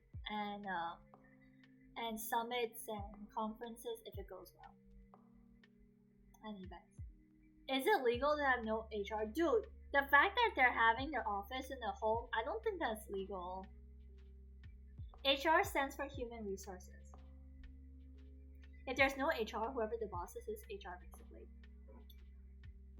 Yeah, but like I guess it works for their company question mark because they are very like they don't really have authority in the company. Like yes, you have 2 bosses, but the bosses are open to being challenged and argued with. First row sounds interesting. I like attending conferences. First row is definitely more interesting and more fun, but it's also very challenging because I've never been exposed to that kind of industry before, so it's a lot of learning. And it's very high stress, I feel, because it's corporate, you need to deliver within deadlines. Kimmy says, "Oh, I'm just having flashbacks of the scandal happened weeks ago." Oh, what happened? What happened weeks ago? Kizmi says, "No authority, no accountability." Don't you think so? But that's true. You make a good point, too. Can rely on chat if you need help with stuff. Oh, fuck! Thank you. You guys are too sweet. You guys are too kind. The Try Guys scandal? Oh yeah, you're right! You're right! The Try Guys scandal! That's a good case study actually. That's a good reference. Yeah, maybe it's a good idea to not be part of that. And they probably misunderstood what my message anyways. I'm looking back at it and I'm like, I think they misunderstood because I did tell them like I told them I don't feel the most comfortable with disclosing that information regarding my payslip. So would it be possible if I decline? I'm assuming the payslip is to gauge and reference the salary, but I'm more than open to work within the company's capabilities or offer. But I guess for them, maybe when they read the word decline, it sounds like I'm saying I'm declining the job offer, but actually I mean like I'm declining the need to send in my payslip. Yeah, that guy was her HR, so a lot of issues, right? Bob says it was smart of you not to give in to your demands. Yeah. They thought it was sus because they were telling me like you didn't have a payslip. Like was your work with them not official? And I'm like, no, my work with them is official, but it's like I don't feel the need to give. They're like, what about your offer letter? You can show us your offer letter. And I'm like, no, I don't want to. Like even if I can, like I don't feel comfortable giving you that kind of information. Like if you want to call up my company for reference, you can do that. But it's like I don't know. Either way, I don't think it's a good idea for you to join that company. Yeah, you're right, Ollie. You're right. Same. Okay, if Chad is saying it, y'all onto something. Okay, I trust y'all. I trust y'all and your judgments. If all y'all saying that, then yeah, I probably touched the bullet there. By trying to bid up or match the previous employment salary, it sounds like a cheap way getting a discount for your new employee's salary. Yeah, that's what I mean. Like, I feel like the way they did things is not very professional. Even like the interview process, like it got a bit weird. Okay, the interview was supposed to only take an hour, but because like we ended up talking about shit, it dragged on for like it was like a 2-hour 30-minute interview. By the time like the interview was over, I was so tired. I was so drained. Which if not legal, illegal, very scummy. So at one point they asked me about my cosplay, and I was just like, I was surprised. I was taken aback. I'm like, oh, what do you want to know about my cosplay? And so they started asking me about like, yeah, they asked me about my cosplay. We spent like half an hour talking about the cosplay community, which was weird to me because I'm like, why do you need to know this? But I told them like, oh, I stopped cosplaying 3 years ago, and they asked me like, why? How did they find out? They found out through my resume because me attending certain cosplay events and being part of certain cosplay events was listed in my resume. But I didn't think, because I put in a lot of shit in my resume, okay? Like whatever projects I worked on, I put it in there. But I didn't think that, okay, so let's say even if they wanted to ask about my hobbies, they wanted to ask about cosplay, that's fine. Because I did tell them like, oh, I cosplayed for 3 to 5 years and then I stopped. I haven't been cosplaying for the past 3 years. They asked me, oh, why? Why did you stop cosplaying? So I told them, oh, because cosplaying is expensive. Like for me, it's around like 300 to 500 for one cosplay. And the owner was like, oh, that's not expensive. And I'm like, Bob says, oh, Tiff, that this may not be good advice, but I have 4 resumes, all function specific. Oh. Dude, even the high school club interviews are more proper than that? No, okay, this is where it gets weird. When they further ask me why I stopped cosplaying, and I tell them because I wasn't, aside from money issues, like I just felt like I didn't really like. I enjoy. So I think we got on the topic because I asked them like why do you ask about cosplay, and they said, oh, we have someone in the company who's very obsessed with cosplay. And I said, oh, I might know them. What's their cosplay name? And they said, oh no, they're just a watcher. Yes, this is the second job. They said they're just an observer. They don't actually cosplay. And so I make a passing comment saying like, oh, it's better that way. It's better to be an observer than to be deep within the community. And so they ask me like, oh, why would you say that? And I tell them like, if you're just enjoying the cosplay and the community, I think that's fine. But when you get deep into any fandom or community, you find out that there's more things to it. And I explained to them like, one of the downsides to the community is that there isn't really boundaries in the ACG community because a lot of photographers and people treat cosplayers as if they're objects and not really people. So let's say even the common courtesy of like you ask someone before you take their pictures, that's not always the case in the ACG community, especially if you're a cosplayer. And there has been a lot of cases where cosplayers are exploited by photographers or by people. And so that's something I shared. That's something I said. And one of the like the guy who was like, oh, the cosplay is not that expensive. He started saying shit like, what do you mean by exploitation, blah blah blah. So I have to explain further. Like I've been stalked before. There was literally a case where a cosplayer was murdered by a photographer, and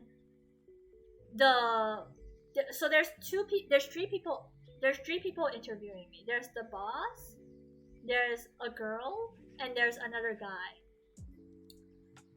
The girl, the guy who was a bit of an asshole, who's the owner of the company, he was like, oh, there's such a case, like, and then he was like, he said something like, oh, but if you're being stalked, that's just what you have to get yourself into because you're in the public. That's normal.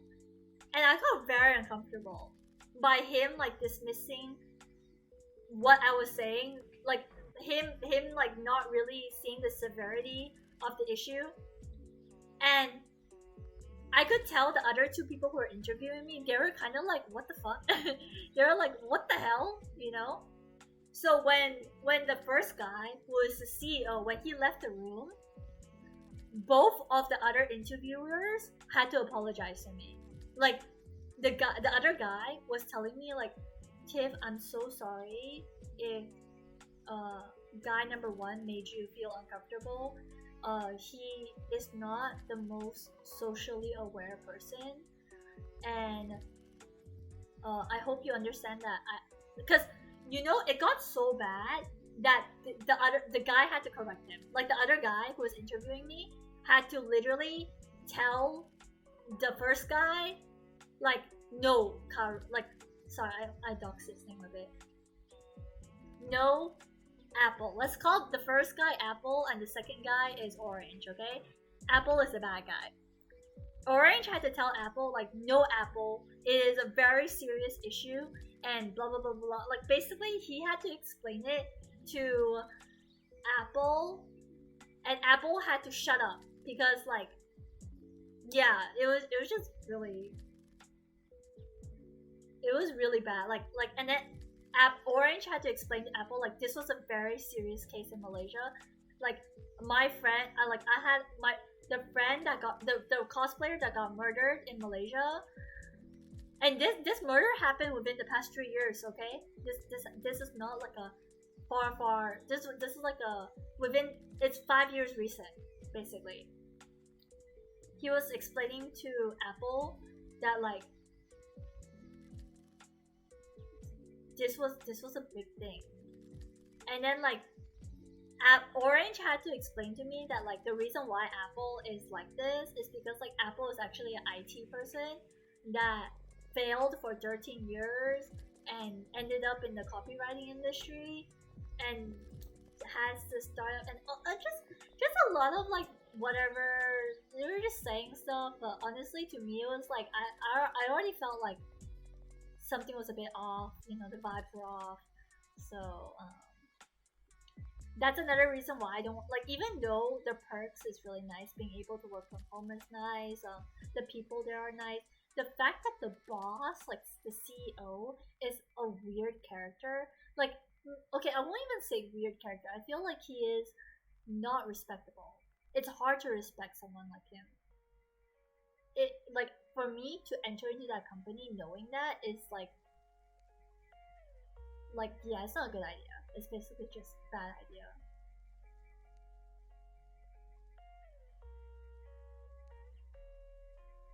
Deflecting responsibility again. Giving excuses, they're trying to do damage control. Bad Apple. Bad Apple's a good song actually. I haven't heard the song Bad Apple in a while. I don't want to listen to it. Let's find Bad Apple. I wonder if I'll get copyrighted strike for it. I hope not. It's a good song. It's good. It's good in English. It's good in Japanese. It's good. It's just a good song. I know to play on the recorder. Well, I used to. I don't know if I still know. Nah, it's Twitch. Twitch is more chill with it.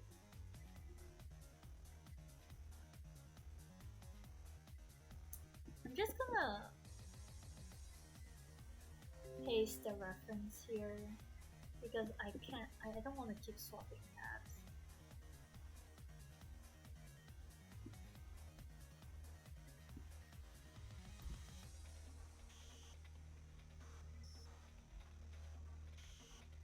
We can make a shadow cover. Oh, Tiff, once you have enough Tifa fan members, we can make a shadow cover. What's a shadow cover?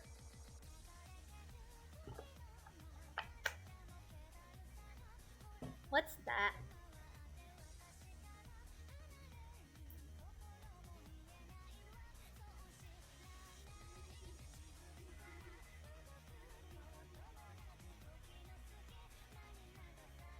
Have you seen a music video? Yeah? The shadow silhouette?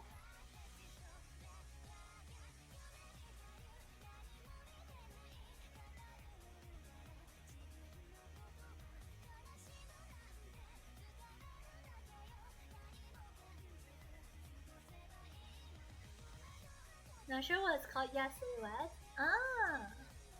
Is that what you mean by shadow cover? Honestly, I wouldn't even know how to execute it. It looks so professional. Shaman says me in the test I didn't concentrate in the lesson. What's that?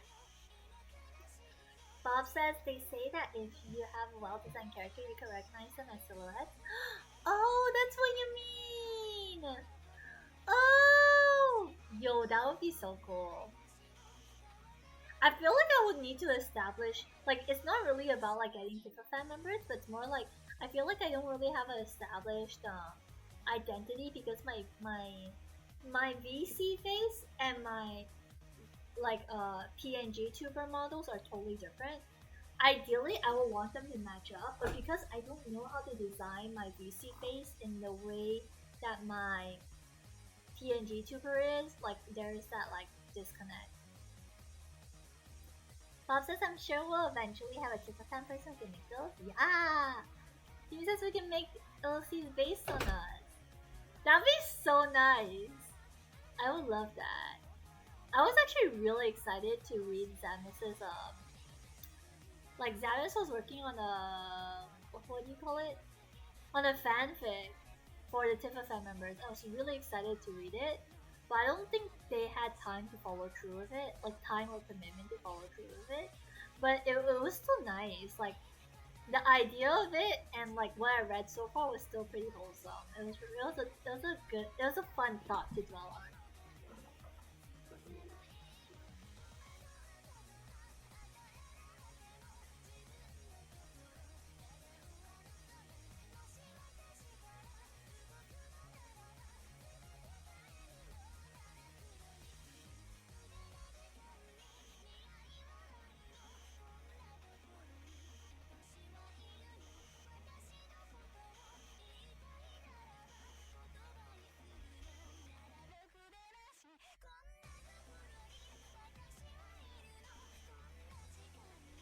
Maybe we can help fund them, fundraise, like in small amounts, perhaps in the future.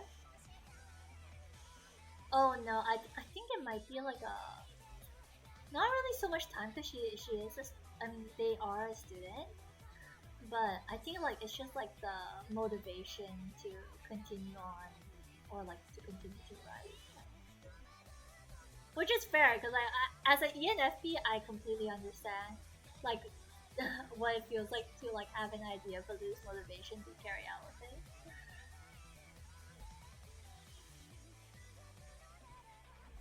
I know that feeling way too well. Like I have so many things where it's like I wanna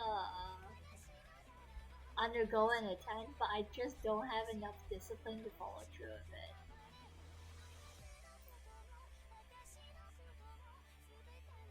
I think that's one of the main reasons why I'm not like a full-time streamer, because I don't really have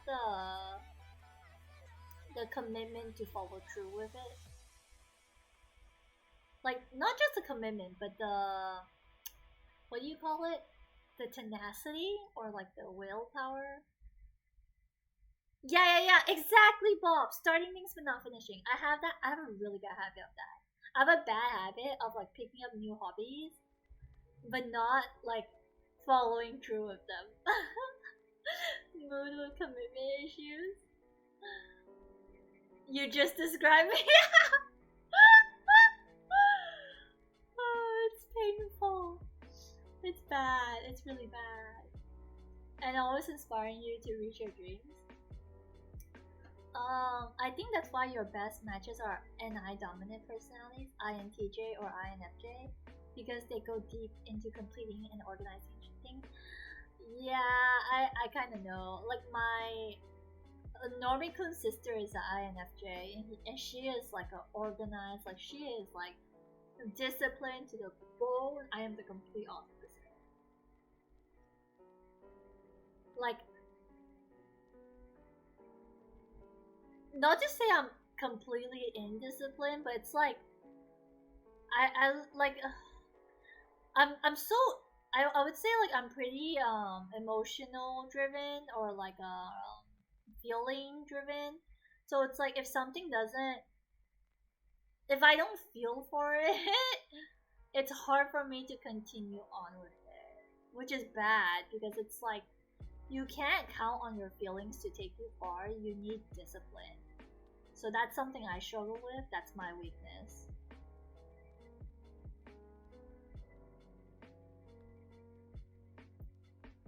And that's a weakness I will openly admit because like I don't really have a solution to it yet. The difference between ISFJ and INFJs is how INFJs think in details and future consequences. Skylar says, I don't feel like it, I don't do it. Bob says, I think most INFJs are mistyped. Mistyped? What do you mean by mistyped?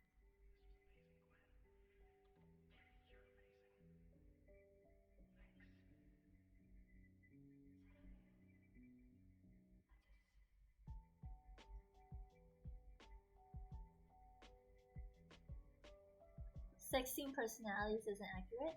That's fair. He says, I can relate to that. I've been so hard at work trying to manage my emotions so that I won't affect the tasks I needed to do. I find that exercise helps a lot. Mistype means their true personalities do not match their results. Oh, really? Huh.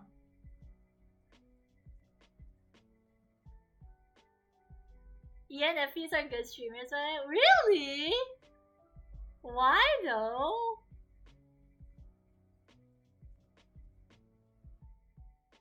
Huh. Who's a streamer that we might know that is an ENFP? Kimi says mood whenever I do artwork I usually don't finish them, right? I have this problem with every hobby. It's not even just art.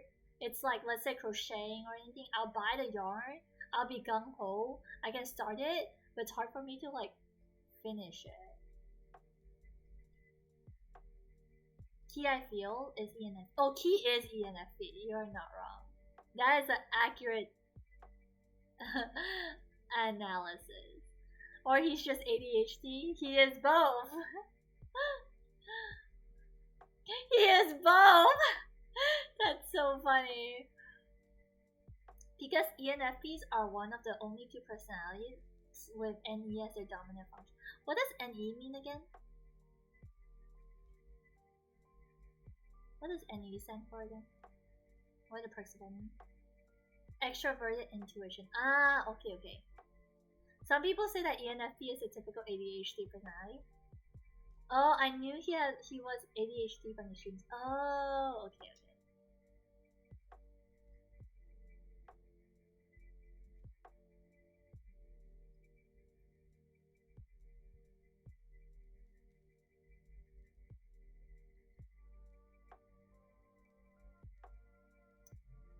NE is basically a talent that means thinking about ideas broadly. For example, we talk about you and Omi-kun going to dinner. We associate dim sum for dinner. You start a new topic on dim sum. Dave, you're ENFP too, right? Yep, I am ENFP. From dim sum, we talk about Leah, then we talk about Genshin. You're right! That is how my brain works! And maybe do a 2-tier list. You're right! You're not wrong! That is actually, it's a beautiful gift. It is a beautiful gift and a horrible curse if you do not like to jump topics, I guess. True. I love dim sum. Oh my gosh, the dim sum tier list was pretty fun. You know what we should do, chat? Oh my gosh.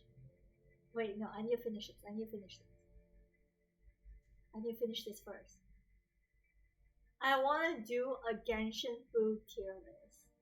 Like, that would be so fun. That would be so fun. Okay, no, but I need to finish this first.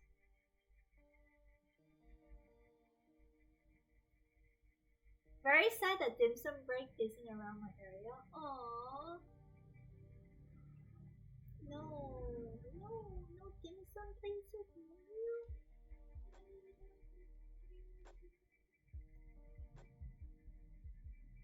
I think as long as you have NI dominating MBTIs as friend, you'll be okay. NI means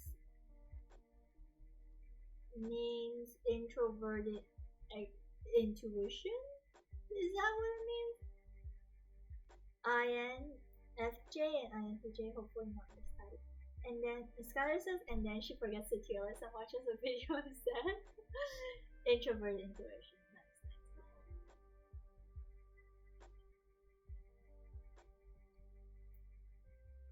Unlike any broad ideas and NI is deep ideas.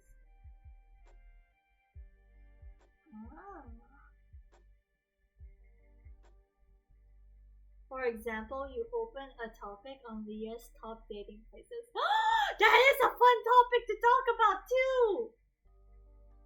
Dude! Oh my god. Okay, if we ever open up Genshin, chat, I'm gonna show you guys, I wanna show you guys some ideal places to date or to go on dates in Genshin. Okay, that's something that would be really fun. I would love to do that. In all regions, not just Leah. Although Bob says NI people will go deep and ask questions about history and symbolism of lanterns. So you guys compliment each other, you speak in ideas and finish each other's. Wait, Bob, aren't you an NI? How about Inazuma Sumeru? Mon already have a list. Monster we have a list from Monster? Like legit no one's hanging out. True. Oh yeah, Bob, you're INFJ! No wonder we get along so well. Yo! Nice.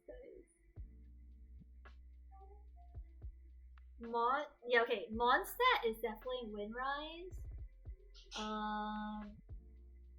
I would say inside Mondstadt itself, like the city itself, like maybe like near the statue, near the cathedral. Those are pretty nice. Another nice place is Star Snatch Cliff, but that's if you like to hike, because it is quite a travel distance to get there. Where else?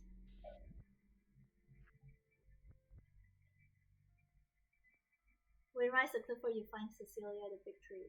Yeah. The big tree is Windrise, right? Is it not? Yeah. Yeah.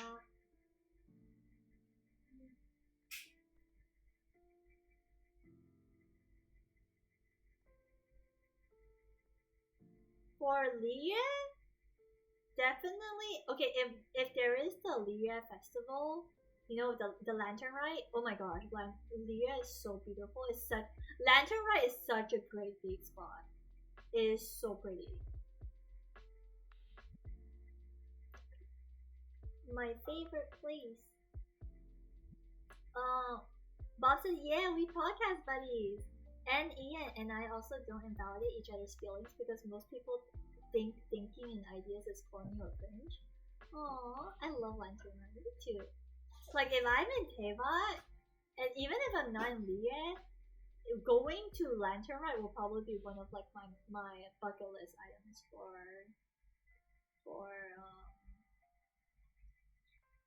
life in Teyvat. It's so pretty.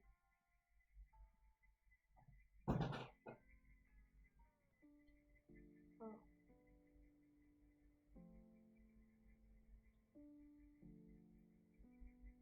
For Liye's props on top of the mountain, you know that secluded spot, floating place?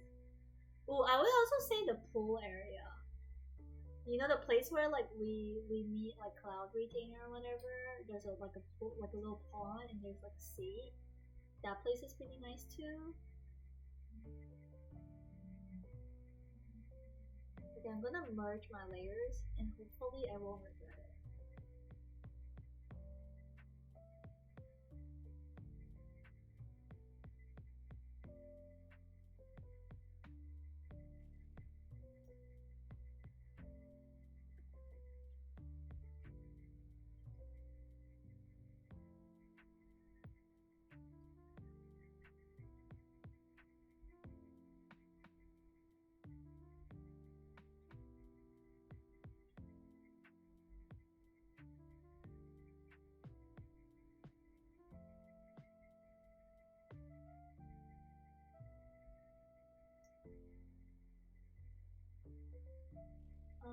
Cloud Retainer plays too in the middle of the pond. Yeah. Oh, there's also a part in Liye where there's a bunch of like really pretty yellow trees, like the you know what yellow trees I'm talking about? There's a part in Liye that just has a bunch of those really like just this grove of really pretty yellow trees. That part is pretty romantic too. That's a nice place. Like minus the fact that there are treasure hoarders there, it's a pretty nice spot to just be like walking down with your partner or something. I also like going to Star Stash Cove. Kimi says, oh yeah, Tim, are you gonna stream Genshin soon? Have you done the Archon class? Yes! I want to stream Genshin, honestly.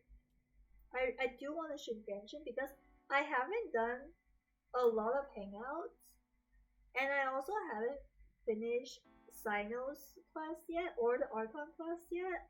I'm at the part of the Archon quest where we are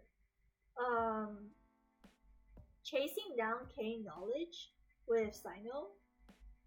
That's where I am in the Archon. Bob says should do a Valentine's special content. Everyone in chat takes a picture of a good date spot. Dude, no, I'm gonna one up that. Valentine's Day stream, chat takes me on a date. Okay, like in Genshin. So like everyone gets 5 or 10 minutes. There's gonna be like a what's it called? What do you call it? Like a line, like a list, like a line, yeah. And you guys have 10 minutes to take me out on a Genshin date. It could be anywhere. It can even be in a domain, as long as it be pretty and we be taking cute pictures or whatever. Like you guys can woo me however you like. You know, like yeah, that will be so fun. That would be so fun. I would love that so much. We are gonna kin Sino right now. Bring in your hot waifus and husbandos for bonus points. You know, I will likely simp. Or if you're gonna bring a certain character, you gotta pitch it to me, you know? You gotta really sell it to me why you're bringing that character. Better have Diluc or Chao. Actually, if you have any, like if you have Chao, Ayato, I mean like they won't affect me as much because I have them myself. But if you have like Shenhe, yeah, that's it. If you have Shenhe, I would probably just like I would probably just for some reason be walking in front of you a lot or be walking behind you a lot.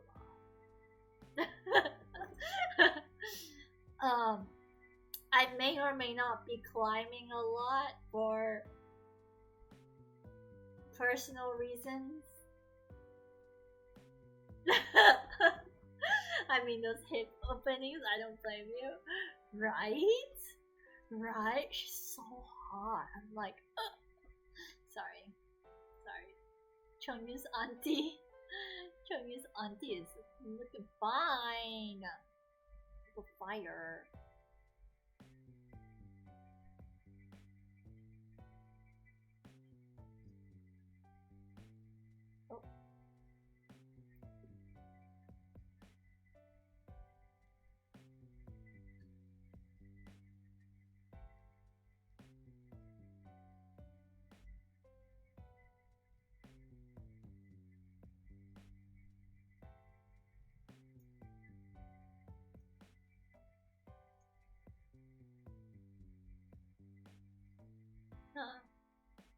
What do I want to hold?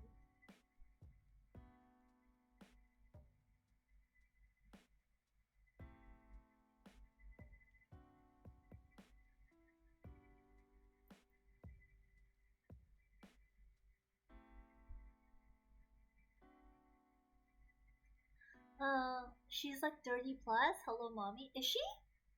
I didn't know her age was stated already. I mean, even if she is, you know, like she legal. I don't want to do nasty things to Shenhe because I respect her too much for that. But I do just want to ogle at her. Like, I respect her enough to not want to do nasty things and be like a total degen towards her, but I'm also too degen to not stare at her and just like oogle. 100% Mary in KFM, right? Okay, I don't think I would marry her honestly because of her red ribbon thing.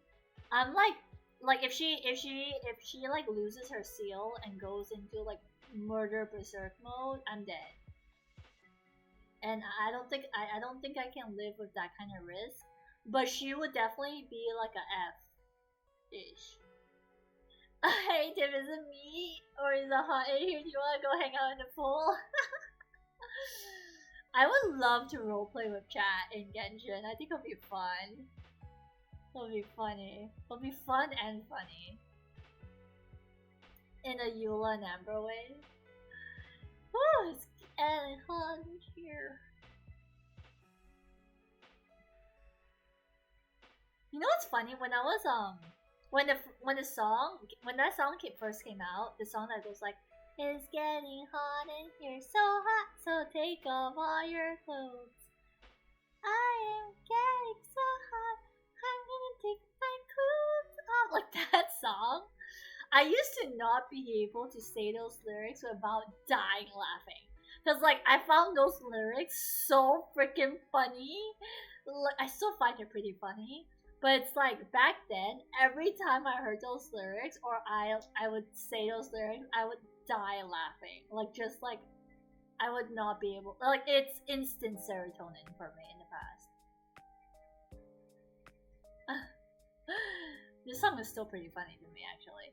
But it's not like it's kind of lost its touch in making me like die laughing. Kimmy says, "Fam, let's get ready with our flirt book." Bob says, "Been a while since I last used such skills. Flirting 101 too." How to flirt? Be a screen. Look, I think the best kind of flirting is not really so much using cringy pickup lines. This is just my opinion. Like, this is just my personal preference and opinion. But I think it's showing. It's more of the showing that, like, I respect you and I'm willing to, like, simp for you.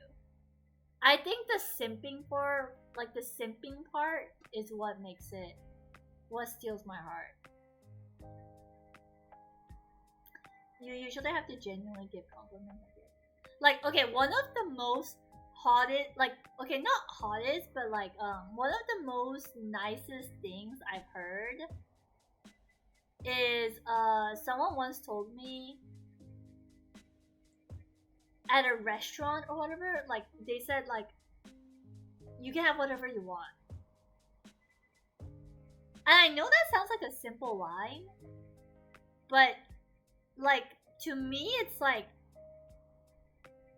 I don't know, to me it was very attractive. It was a very hot line. It made my, like, heart doki a bit, because it's like, one, you're showing that you're, like, financially capable of, like, affording whatever I want. Because basically, for context, I was holding back on, like, getting dessert because the food there was expensive, and I was, like, under the pressure that we're splitting the bill. But he was like, no, it's on me. You get whatever you want. Like, don't hold back. And I was just like, oh, that's like, wow. Like, my heart did a flutter, because I was just like, wow, you're capable and willing. Like, damn, you know. Prepare to pick up lunch chat. I think maintaining eye contact is super big. Yeah, true. Kimi says it's true to go to a person's heart is true food. Of course, Ollie. How about y'all, fam? Bob says I don't need practice.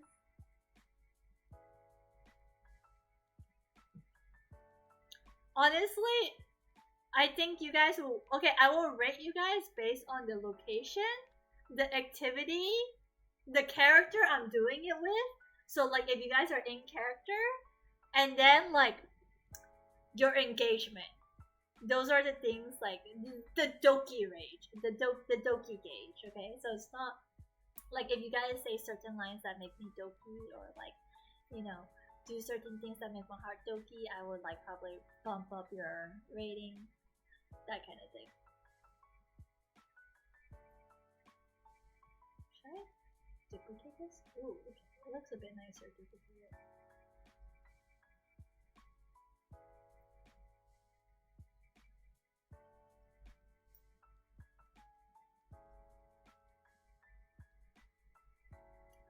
Let's add some confetti bits and call it a day for art.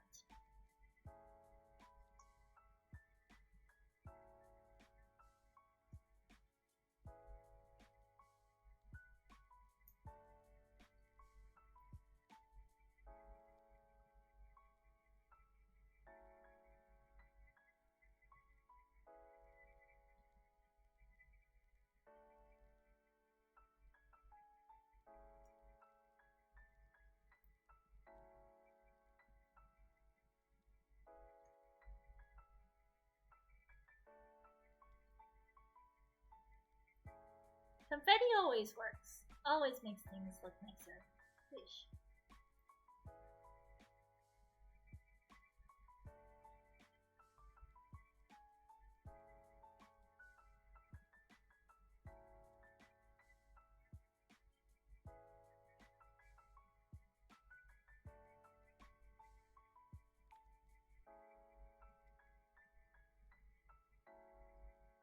What color should go here?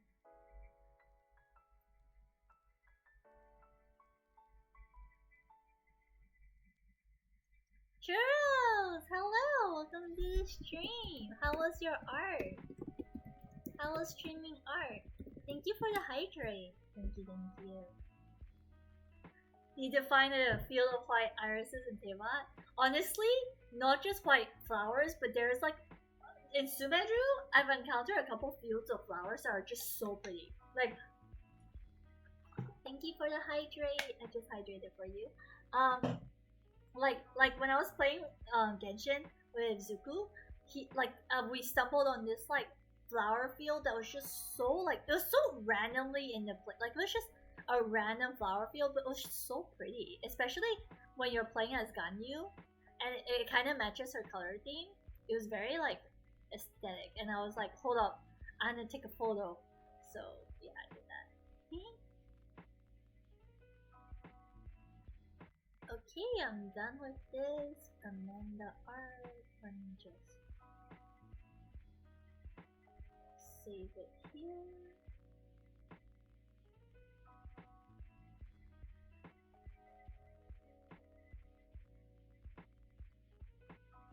Okay. I think there's one. Oh wait, Bob says there's one flower that glows at night. I think it's Deluxe or Embers, Lampglass. Oh, you're right, Lampglass. Mine said bellflowers with fireflies go inside. It is. Okay. Lampglass is pretty cute. It's pretty, but it's hard to find a nice place with like, because Lampglass is very scattered in my opinion. It's hard to find a field of Lampglass unless it's like near like a pond. There, I can't think of a few places, but it's like it's not as pretty. Churro says stream was good but had panic attack out of nowhere, so I had to end early. Seems like good thing we didn't play It Takes Two today. Oh no, I'm sorry to hear that, Churros. I hope you feel better soon. Skylar says, guess I got motivation to explore again. Yes, yes sir. You know what? We can do it in different regions too. So you're not limited to Mondstadt, Leo, and Inazuma. You can do anywhere in Giga, okay? Like you got a lot of ground to cover, especially with Sumeru. Sumeru has a lot of nice space, like aesthetic places too, don't get me wrong. True, I'm not sure if there's any near Springvale. I would propose there. There is actually. But it's near like a small pond.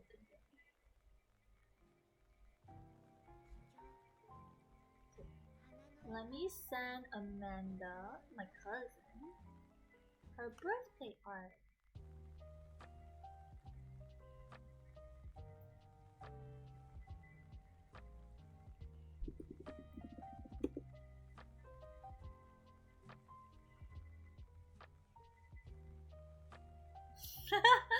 My mom typed pleasure instead of pressure.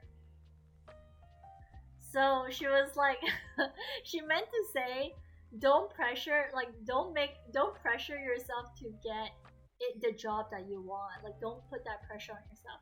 But instead of saying pressure, she said, don't put. Okay, my mom's English is very broken, so her meaning is don't put pressure on yourself because of the interview. But the way she's phrasing it is, you don't need to make yourself pressure if you already tried. But instead of pressure, she wrote pleasure. So she wrote, you don't need to make yourself pleasure if you already tried.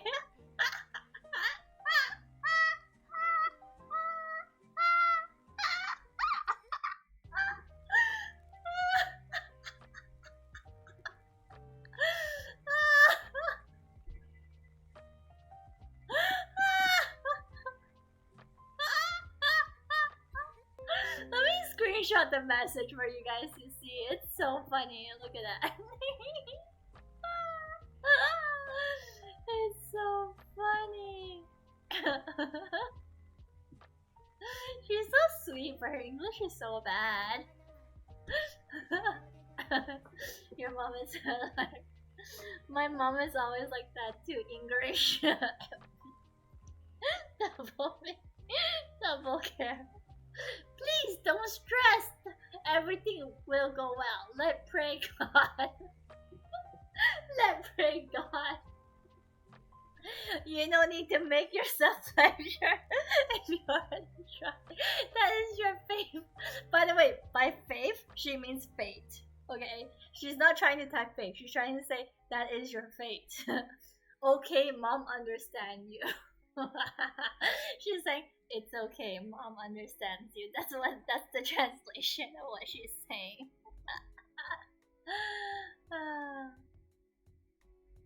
Your mom is really worried about you, huh? Does she know about the breakup? Oh hell yeah, she called me to make small talk with me the day after my breakup, and I was like, I'm not in the mood to talk about it, I'm sorry. But she did send me this. She said, She did send me this. I'll just let you guys read it. Because the English is really funny. The English makes me more amused. Like, her meaning means well, but it's the way that she phrases it that makes it all the more entertaining for me. So she says, "Mom sometimes talk to you," because basically when she called me, I was not in the mood to talk because I just like, it was the day right after my breakup, and during that day, the day after my breakup, I did not interact with anyone. I just wanted to be by myself. I just wanted to process things. And so although I know my mom was calling with good intentions to make sure that I was okay, I was not in the mood to engage in with anyone. No matter how loving and caring they want to be, I just was not in the space to want to talk to people. So I did tell her, like, I wasn't really giving the most responsive replies, and so so I told her, like, "Mom, I'm like, I'm gonna go eat. Like, it's 2 p.m. I haven't eaten yet. I'm gonna go eat." And she was like, "Okay, okay." So we ended the call, and that was our last call.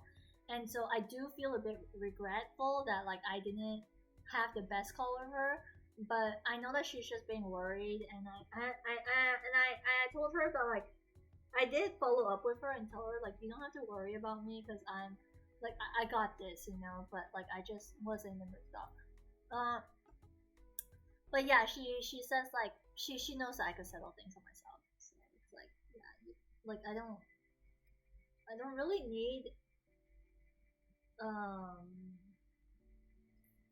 don't know how to explain. I don't know how to say it without sounding rude.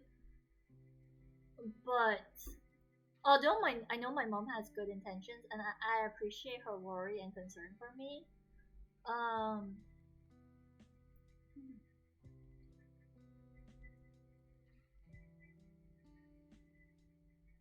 A lot of the things that she said to me when she was worried and concerned for me didn't really make me feel any better.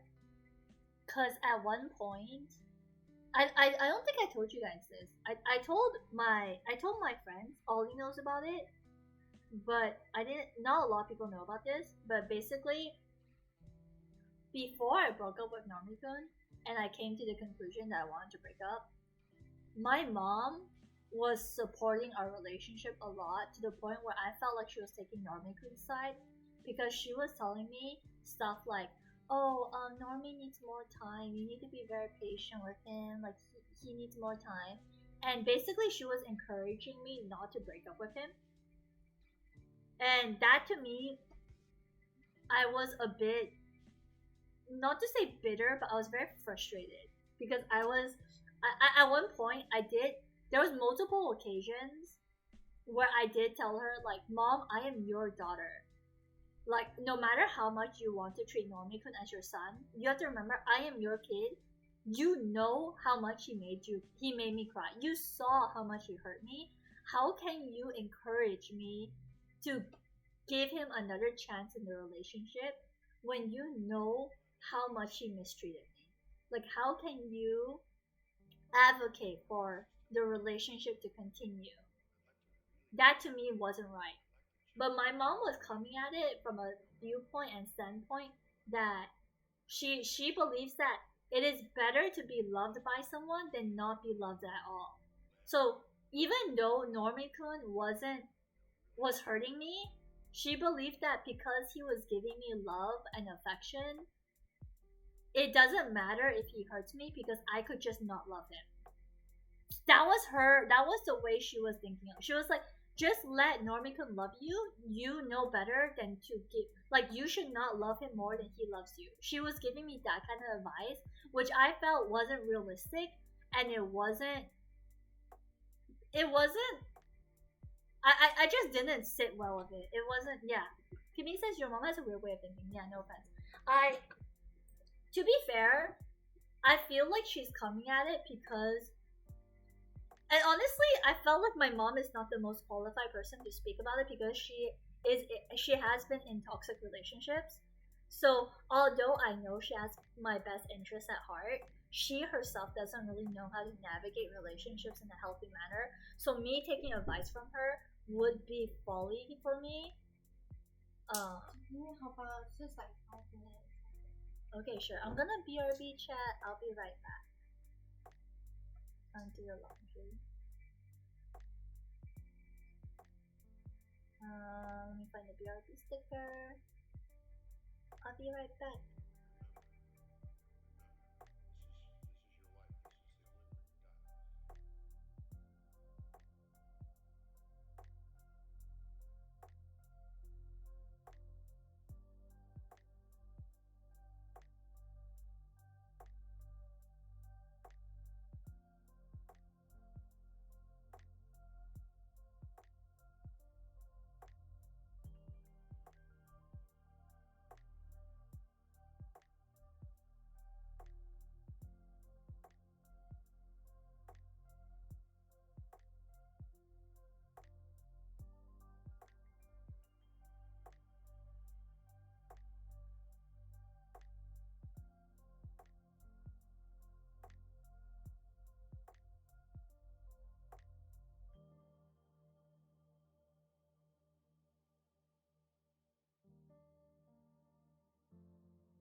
forgot my mic is muted.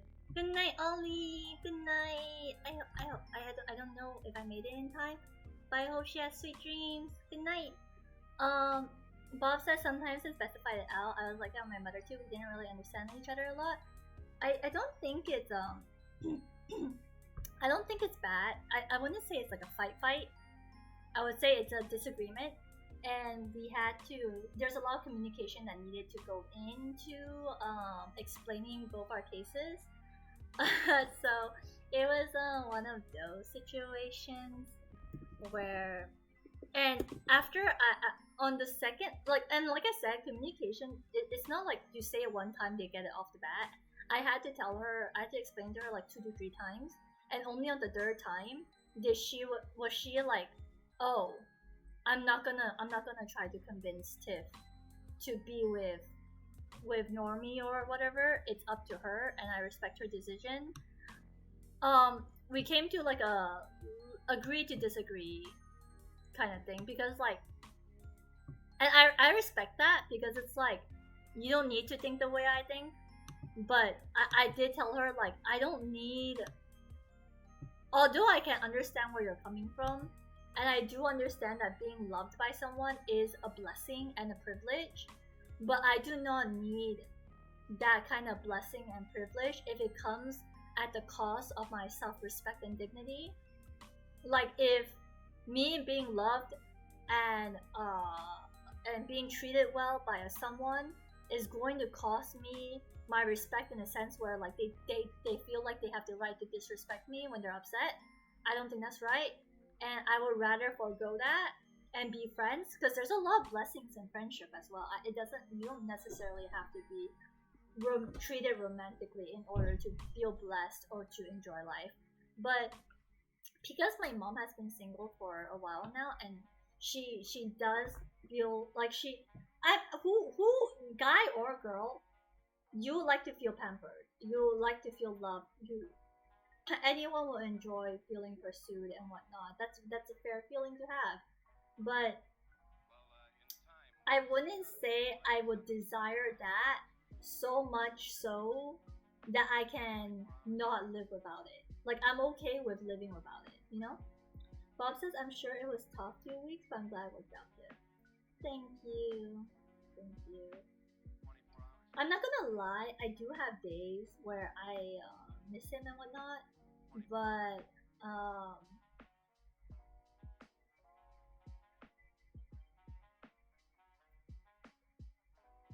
it's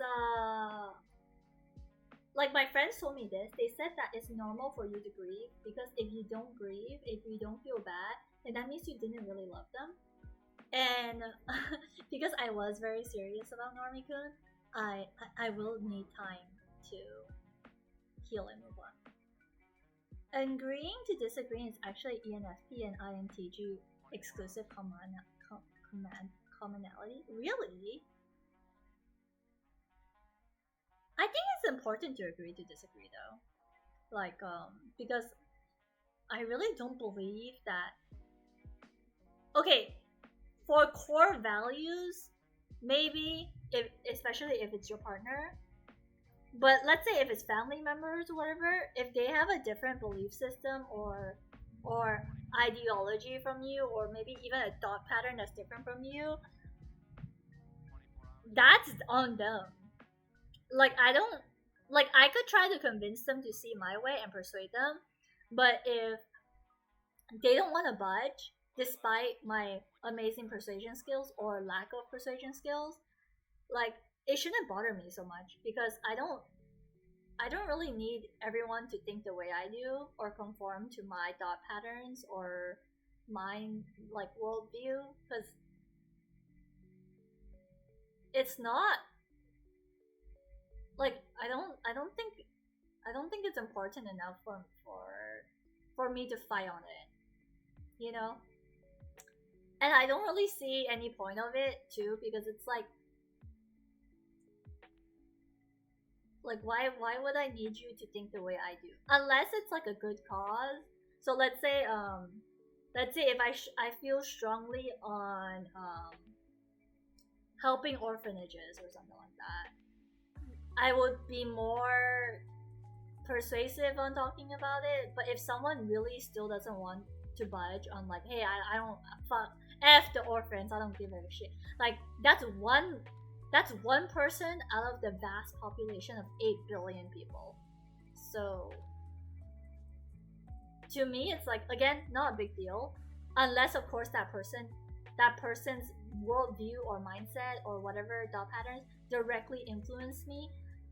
Like for example, if they're my partner, or if let's say if my mom has a thought pattern that will affect the whole family, then maybe I will be more adamant to make sure that they see things the way I see things.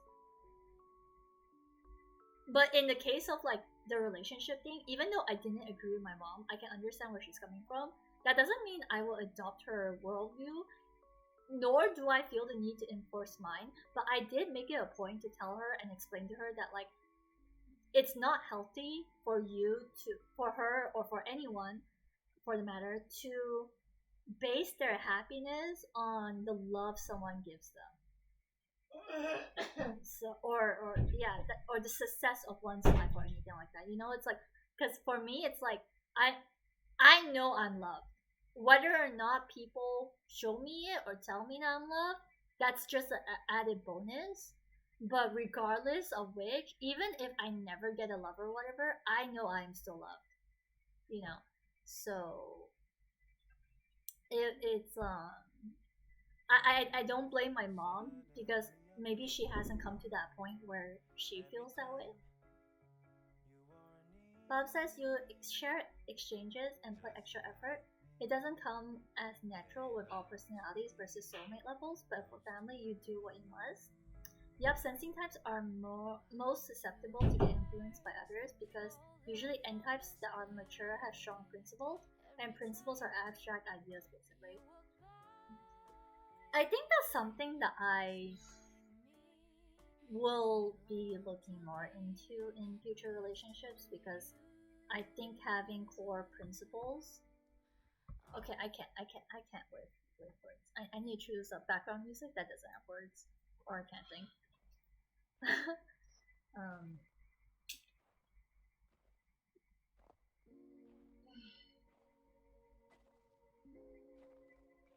Yeah, I think you need to have like certain core principles before I can date someone. I feel that especially like me and Normie, we had shared values, but I don't think we have shared principles.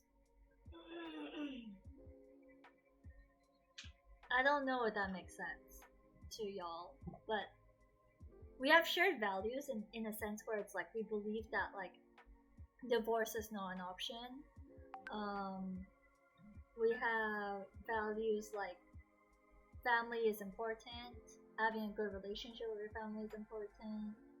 We have also the same value to not like harm other people. So those are like values. I guess you can count them as principles as well, but we did have different. I noticed, now that I'm thinking back and reflecting, I feel like we had different principles. and so even though we had we shared core values, maybe the disconnect was in the shared core principles. I guess it really takes time to get to know people well. Yep, it does actually. It really does. I am going to look for a Genshin food tier list, because I do want to do that before I sleep. Genshin.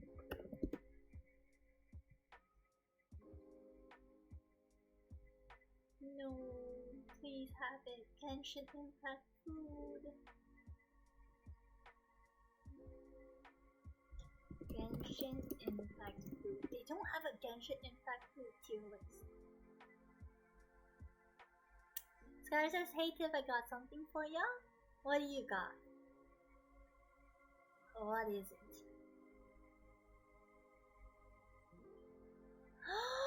Oh my gosh! Okay, I'm sorry. I'm not screaming because like my sister is behind me and I want to respect her eardrums. But congratulations! You VIP! Welcome to the VIP squad!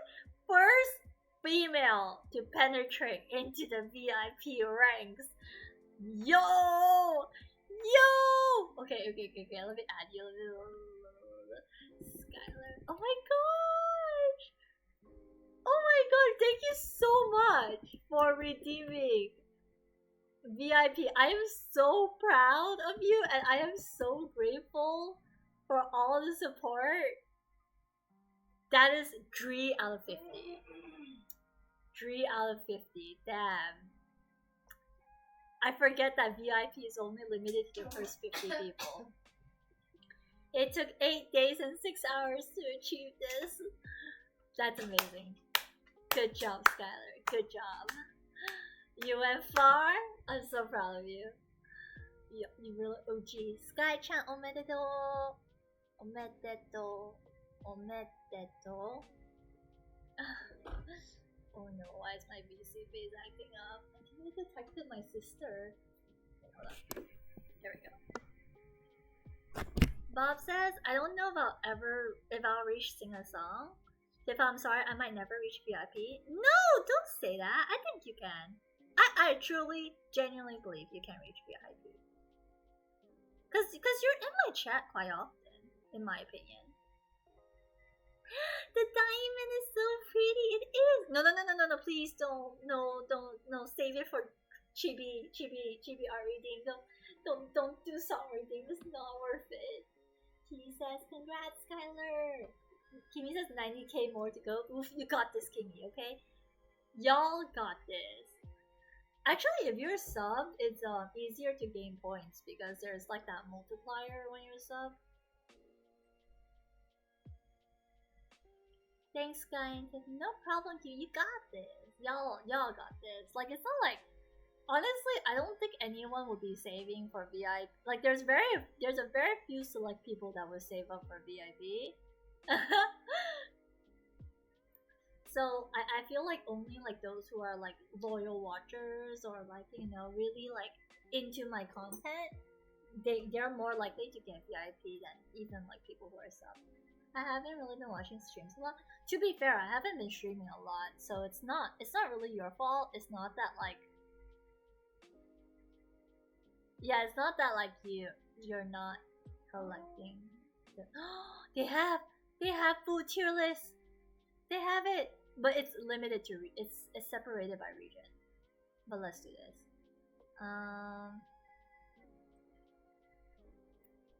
Can I do this in my Halloween overlay though?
Sorry, chat. If I go quiet, it's because I'm trying to set up the window capture thingy.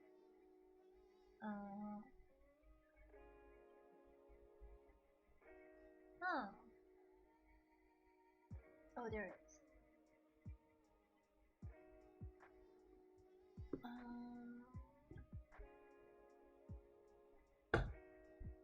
Because I also need to crop it, the window capture thingy, so that's why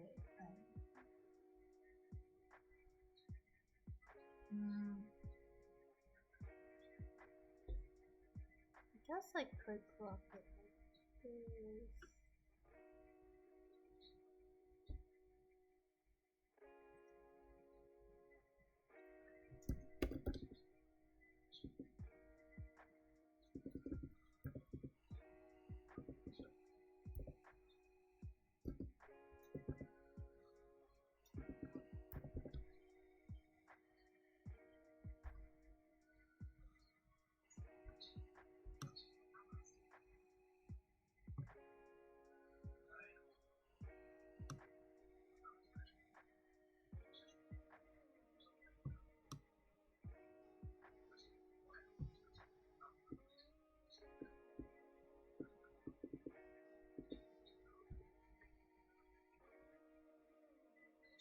Okay. I think you guys can see it now.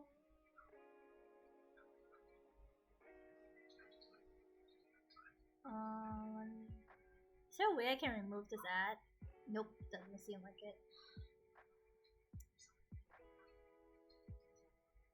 Wait, they have one. Is this all the food though? Oh no. Wait, what? Oh, this is a character tier list. I'm too tired to do that right now. Let me read. I miss chat. Kimi says, yeah, sadly no cash fam. I understand, it's fair. It's okay, no worries. Bob says I was really invested in the Normikun saga. You were, and honestly, given the fact that you're a working adult with 3 jobs and an aspiring VTuber, like it's like I don't expect you to be in all my streams, okay? He says I mostly learned and working on customizing the live 2D model I got. Kimi says I'm making a Tifa doodle right now. Oh really, Kimi? Thank you. I'm excited to see it. Kimi says, "Oh, nice, keep good luck." Kisme says, "While lurking, that is the context." Bob says, "Ooh, did you get the hair turned pink? Just need cat ears now." Oh, you got it. You just need to export it via live 2D cubism. Teach me how to VTuber next time, Ki-senpai. Kimi says, "Please teach me too. I'd like to do VTubing." Dude, if y'all all VTuber, we could be literally Tifa fam could be a VTubing squad. It would be so nice. That would be so fun. He says, I mean, I don't know much about rigging or anything, just got myself a pre-made model, that's it. Are you using VC Face? Like, or like VRoid? Or is this like a live 2D model? Bob says the name card tier list looks fun too. 3 jobs, gig hero food. Okay, you know what? I could do this, but I will probably speedrun this. But let's do the food one first. This is Mondstadt. Sticky honey rose. Okay, I'm organized. I'll be rating this not based on the perks of like the stamina or whatever, but on the food itself, like how tasty I think it is in real life or in the game. Cause let's be real, the sticky honey roast be looking pretty tasty. It looks pretty damn good. You know, I wouldn't mind a sticky honey roast right now. I feel like this is pretty nice. You can't go wrong with that. You can't go wrong with egg. Egg could be a egg is good. Egg nice. Watches all debut in 10 years later. Yeah, schedule sounds about right. Ki says I'm using VTube Studio. Kimi says we can play together and cause chaos. Yes! Bob says Tifa Fan will literally become a podcast company. Everyone gets insurance and bunnies. Lamau, I was eyeing a model that costs 700 USD. Okay. Oof. Eggs Benedict is nice. I will put Eggs Benedict here too. Here, maybe. Hash browns are the best. Sparkling drink is the best. Okay, maybe not about the hash brown. Mushroom and meat? That's pretty bomb. Can't go wrong with mushroom and meat. Salad? Good salad. I like salad. Mint jelly. I don't know how to feel about mint jelly, so maybe like a C. Fisherman toast. I put D because it looks like it's onions with tomato sauce on a slab of toast. I don't know how I feel about that. Pancake. Pancake's good. Pancake bowl here. What's your favorite food again, Tip? I like meat. I like the kalbi. I like meat and cheese. Meat and cheese. Meat and cheese. I'm a simple person. I like burgers too for that reason, because burgers usually have meat and cheese.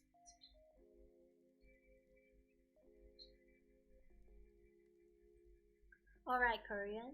Meat and cheese good. Yeah, barbecue. It doesn't have to be Korean per se. It's just Korean cuisine typically has what I want, like which is the meat and cheese. What is this again? What is this food again? Wolf Hope juice, pretty. Put here. Put above egg. This one, apple cider, pretty good. I'll put it here. Chicken, can't go wrong with chicken, my fam, my dude. Put it here. Tifa fam art in Korean barbecue, yes! Alfredo pizza, it's okay. I don't mind it. Spaghetti, good. Spaghetti, not bad. Spaghetti can go here. But it looks like pretty blah. Spaghetti, like there's not much tomato sauce, so maybe here. This looks like seafood. It looks kind of pretty. I'll put it here. Whoa. This looks pretty good too. I'll put this here. If this is cheese, I'll put it here. I don't remember what these things are. I really don't remember what they're called. Do you guys remember what they're called? Zero, welcome back! Tifa, I got myself gloves with toe beans on them and by accident a pink face mask. Zero, it's okay. It's okay. It doesn't have to be an accident. You could intentionally do it as well.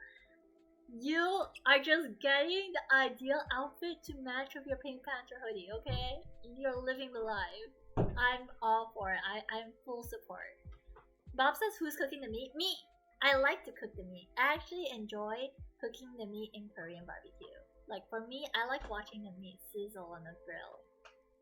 I'm good at it. Skylar says, and we support it. Zero says, if you caught me, it wasn't by accident.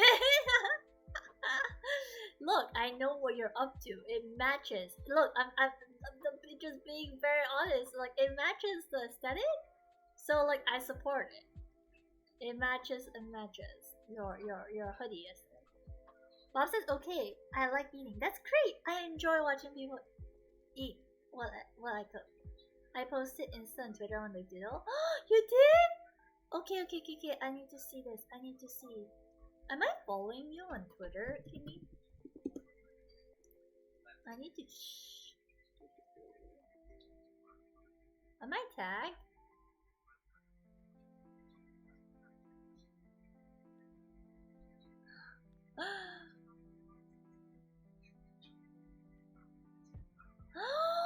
It's so cute! I am not following you on Twitter. I need to rectify that right now. Oh my gosh! It's so cute!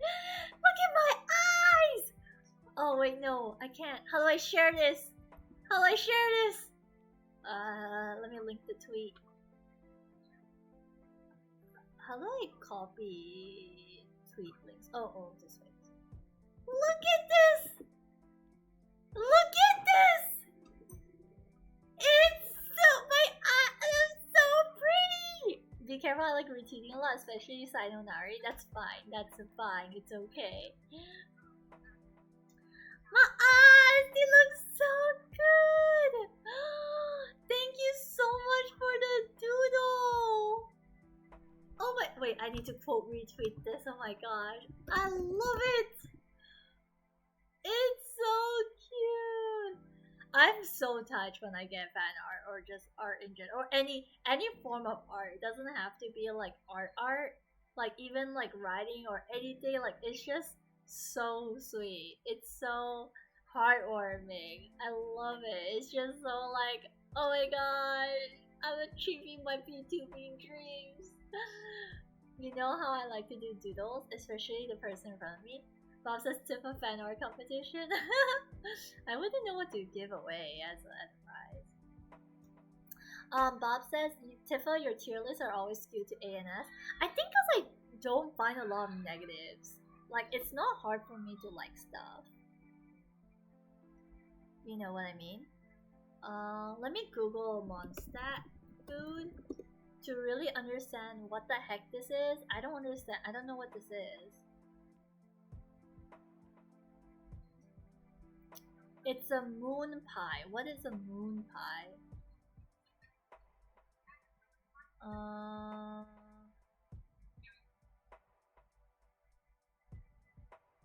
Not only is the pickled meat within deeply flavored, but the meringue also has maintained sweetness and moisture throughout the baking process. Oh, there's pickled meat in there. Oh, and this is a meringue. It's a meringue with pickled meat. Oh, that's interesting. That is very interesting.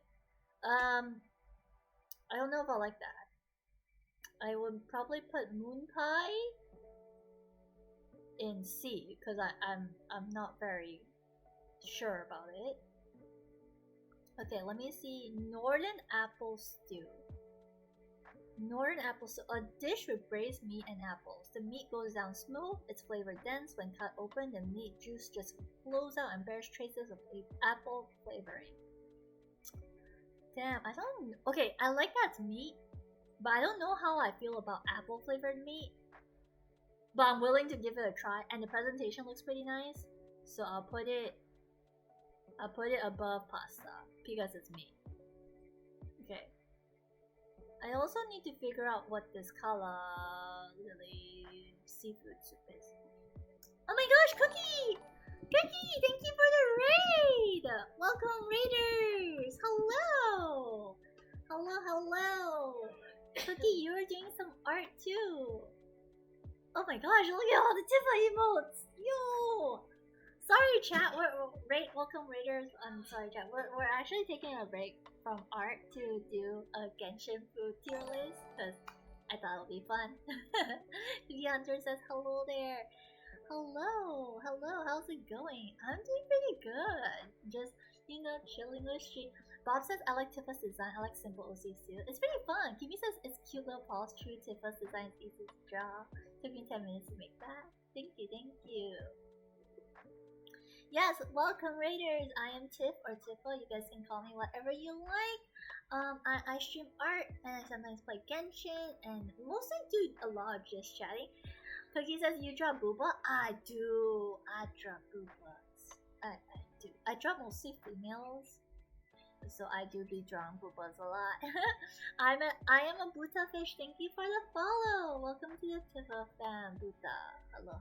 Welcome to the fam. Show. I closed my Sai like 10 minutes, like just now. Let me open.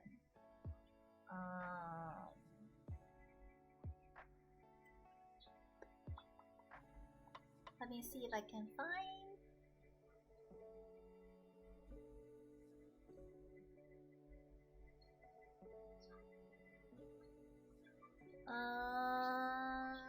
Do I have any booba art? I mean, all my art do have boobas, but they're not accentuating the boobas. You know what I mean? It's not like the main character. I don't think I have any good examples of my booba art. I'm sorry. Not any at hand. But yes, welcome. Okay, I'm gonna go back. Bob says sometimes I forget how not normie you are. Do I come off as very normie? Despite being a literal cat girl on the internet? Sadly, no sword pupa. If you guys want, I can show you my Halloween costume. Let me show you guys. Real quick. I need to disappear for a bit.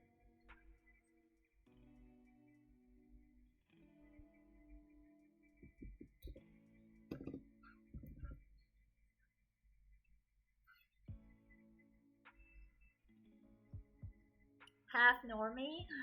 A bit. Kimi says. Wait. Let me show you this.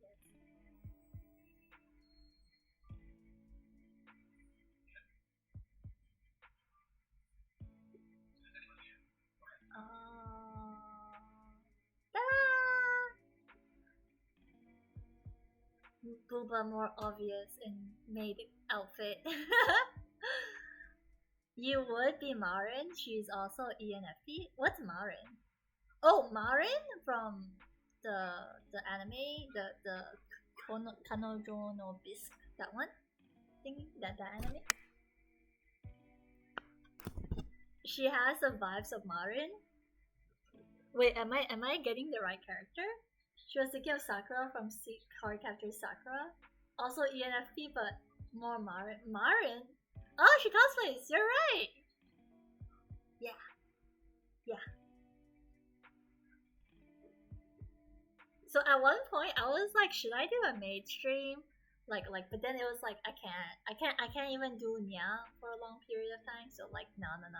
I can't do a maid stream. So I'm like, okay, but since I already made the model, why not just put it on for Halloween? Then I don't have to design a Halloween costume.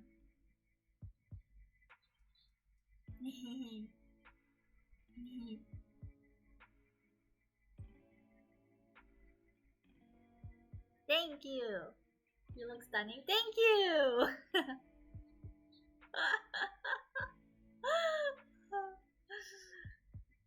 It kind of matches the Halloweenish theme, but like I feel like a maid is kind of a bad costume to choose for Halloween.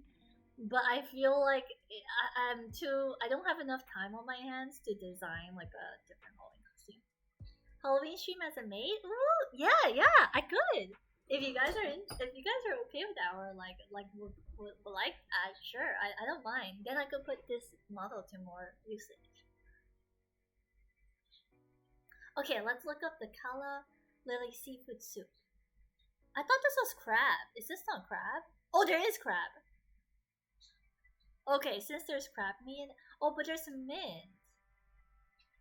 There's crab and mint in it. Huh. I don't know how I feel about crab and meat. So I might bump it down to crab and mint, sorry. I might bump it down to here.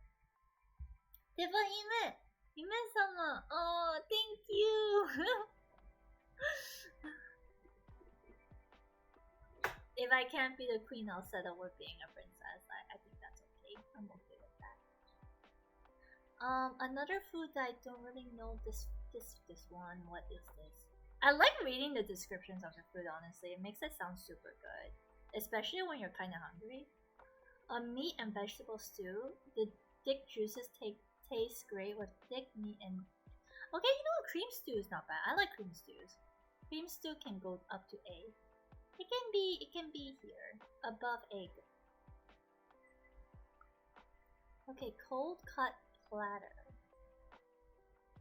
I don't know if you guys are enjoying this. I enjoy it. Like, this is chill. Like, being able to read about the Genshin food, especially since it looks kind of tasty. Look at that! That looks so good. Does that not look good? A plate of cold cut meat, eco-balanced bacon, ham, and sausage. This looks so good! Look at that! Look at that! Oh, Tiff, you know who else is ENFP? Who? I'm gonna put Hanyu. I'm gonna put it up here. I'll put it up here. Ice King. Oh shit! Ice King from Adventure Time. Kiss Me says I like coconut. By the way, chat, now that I'm doing this tier list, I want to know what is your favorite Mondstadt food? Not in terms of stats, but just in terms of food to eat. Like what would be your all-time favorite food? I want to know. What is your reasoning for it?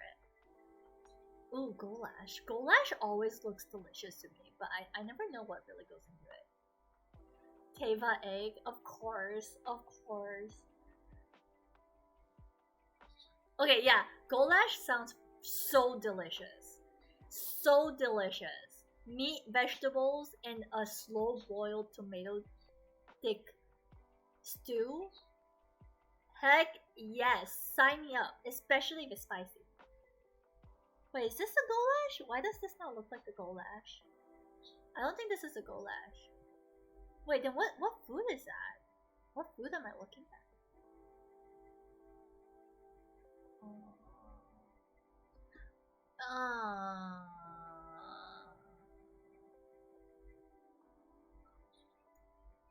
Wait, what? What food is this? I don't recognize this. What is this?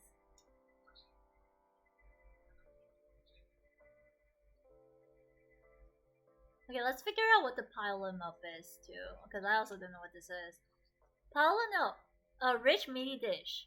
A Mondstadt dish made of steaks, potatoes, and cheese. Okay, this is my favorite food. Steaks, potato, cheese? Bruh, you can't go wrong with that. Presentation looks kind of weird though, but like this top tier. Steak, meat, potato, cheese. You won my heart. He says it's high in choline. Bob says, what's the dish that makes you manlier? The skewers. Skewered chicken. Or at least that's what I remember from the comms. Probably Sunshine Sprat for me. Which one is the Sunshine Sprat? Is it the drink? This is a ratatouille? Oh. Oh, you might actually be right. Oh, you're right. It's a piping hot chowder of this sort that can give you a sense of surreal satisfaction. A simple chowder.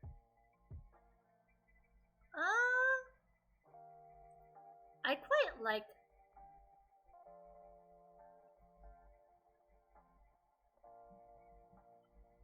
I quite like chowder, though I don't know if I've really had it. So I will put it somewhere in the S tier. Maybe I'll put it, you know, I'm gonna bump chicken down because like, it's good, roast chicken is good, but it's not like the best. I think I'm gonna bump this down too.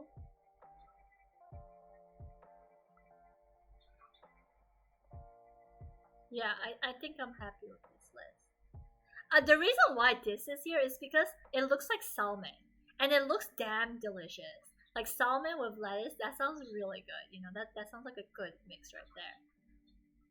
Skylar says, I think that one's ratatouille. Timmy says, it's between Fischl or Venti's specialty. Fischl's specialty is this one, right? The chicken.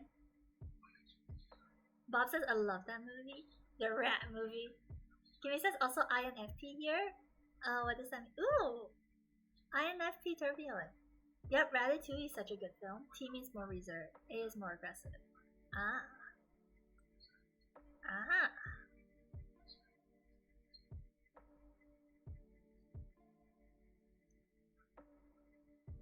What is this? Why can't I see this? Am I missing it, chat? Can you guys find this?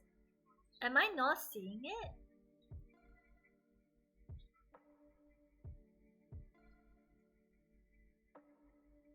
Oh, I found it. Oh, sunshine. Oh, I see a Sunshine Sprat is this. This is Bob's favorite. The gently fried. Okay, let's read the delicious description because that's better. Oh, gently fried fish dish. The fish melts in your mouth. The flavors melding the flavors of the land and sea together as it does, making for an unforgettable experience. Yeah, that's pretty nice. Yes, I love chicken. Chicken is good. Okay, what is this? Sauteed matsu. Oh, these are mushrooms. Cooked in butter. Sauteed mushrooms. That sounds pretty good. I would put it in A. Sauteed mushrooms. Maybe here. Nah, yeah, maybe here. And then there's this last one that I need to find. What is that?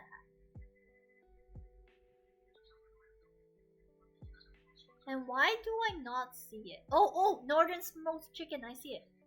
It looks like sliced peepees. Oh my gosh, Key. Buttered fish with lampreas, basically. Smoked fowl paired with smoked fowl. Okay, you know what? That goes pretty high. Smoked fowl is pretty good. I like that.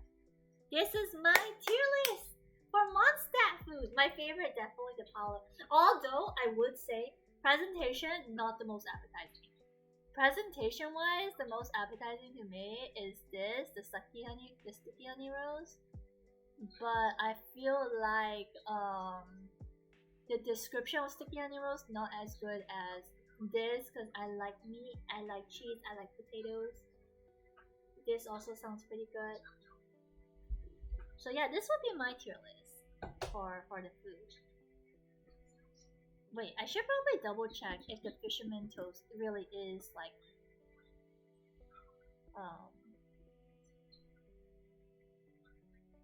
I'll like check. Let me undelete. Oh, why did I close the tab?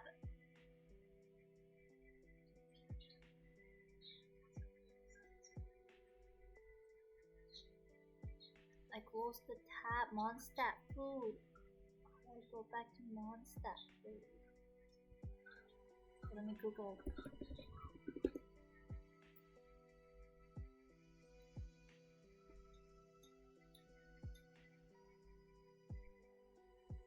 Where is it? The toast, fisherman toast, ABCDE.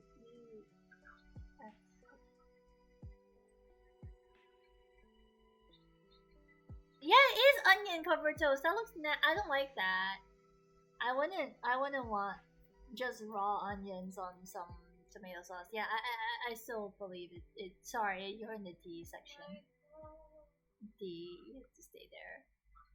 I might bump this down, honestly, because as much as I like mushrooms, I don't know if it being sauteed in butter would be too salty or not.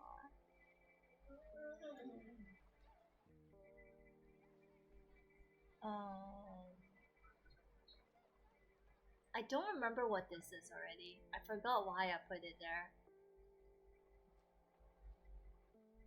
Oh, because it's the apple meat. The braised meat with the apple. Okay, I think the apple meat is still better, so maybe I'll put the mushroom here. Yeah, I think I'm happy with this list. This will be my fixed food list.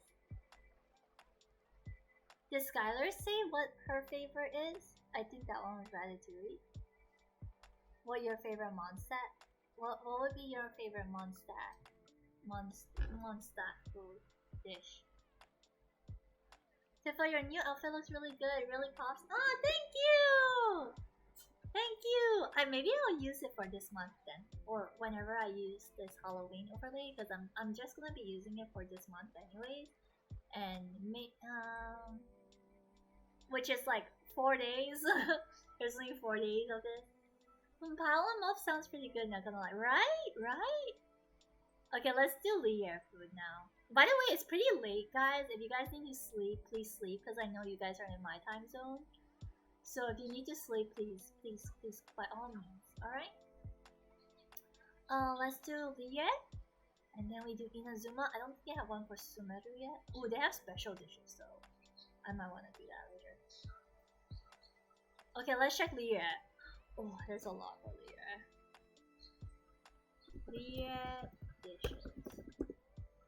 Sleep, what's that? Sleep is for the weak guys. Please, sleep is good. Sleep is good for you.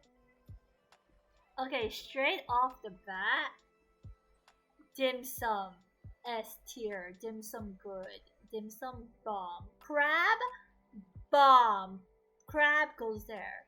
Where's the Adeptus? Tenshu meat, bam, meat always up there. Adeptus temptation, bam, up there. Okay, let me actually look up what's in Adeptus temptation. Tonight's probably an exception. Kiri crab, yo. Okay, submerged soy and soup stock. Yeah, it's good. Adeptus temptation. Look at that. Unique land, exquisite mix of land and sea. Delicacies. Yeah, no, Adeptus temptation looks so good. It looks so good. All tofu dishes you may now proceed to land S. I actually don't like tofu that much, so I will probably put almond tofu here. I like tofu when it's spicy though. Matsukake meat rolls, you can go up. I love meat rolls. Maybe here.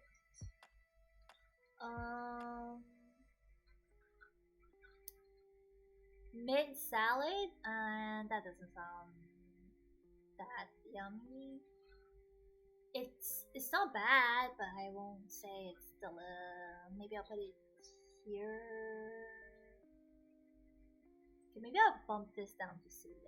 I'm sorry, tofu lovers. I'm really sorry. Tofu makes your skin look good. I know, but I only like egg tofu. Yeah, I only like egg tofu. I actually don't like normal tofu very much. I like bean curd, like tofu bean curd. Hello, Memo. Good morning. Ohayo gozaimasu. We're doing Genshin food tier list. Let's see what else. I actually need to know what these dishes are before. There's minty meat rolls as well. sour and spicy dish. Ooh, that sounds good actually. I will probably rate the minty roll maybe somewhere here.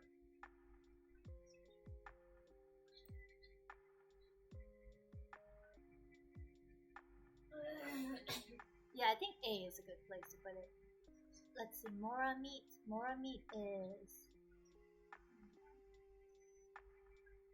Mora meat sounds pretty good. I will put it in maybe A or B. I'll bump this down to B in case there might be better food for A.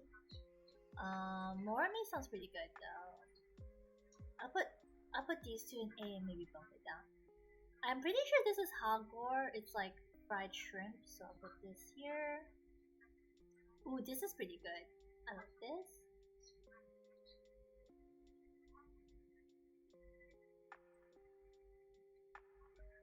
I like mapo tofu. I like mapo tofu because it's spicy though. So mapo tofu, very good. Bamboo shoot soup. I don't really like bamboo actually. I don't like the taste of bamboo very much. So I might actually put it in C. I don't like stinky tofu though. I've never tried stinky tofu actually.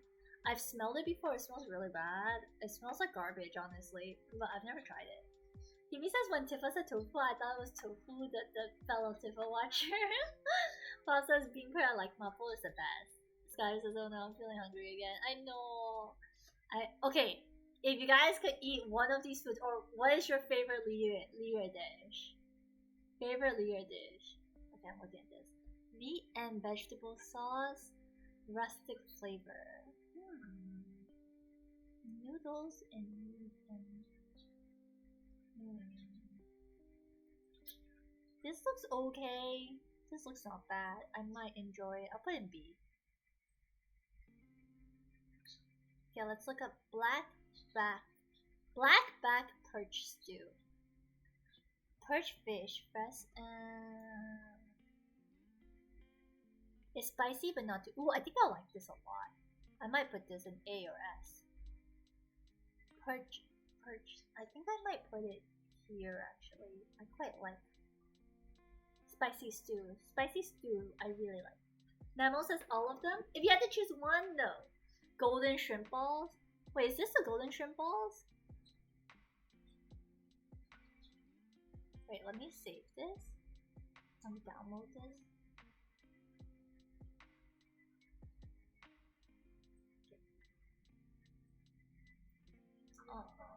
Bountiful year. Let's see what this is. All of them? I don't play Genshin, I have no idea. All of them look good. Oh, right, you don't play Genshin. Ooh, raw fish. Oh, raw fish. Okay, this looks pretty damn good. I'm putting this in S. Where is it? Where is it? It looks pretty good. It looks really good, actually. I'll put it here. All of them sound delicious, right? Okay, let's find out what this Oncidium tofu is.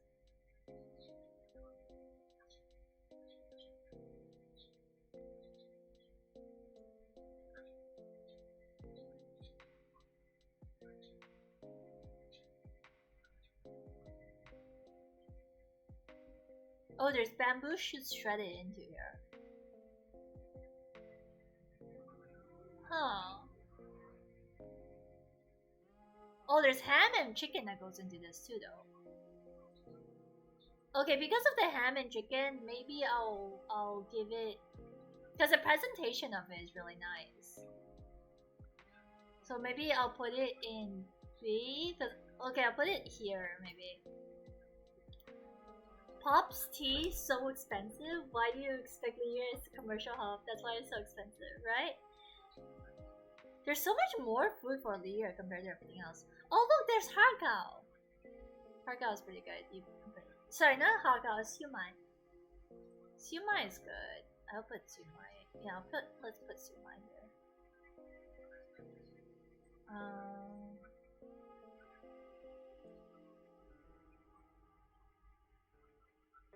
Let's see, chicken tofu pudding, chili minced corn. Okay, let's look at this.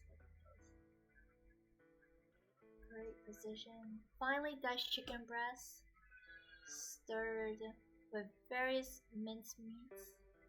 The result is light and elegant, tastes like tofu pudding. The meat has been shaped. Ooh, tofu pudding. Okay, you know what? That sounds pretty good. I would rate that pretty high.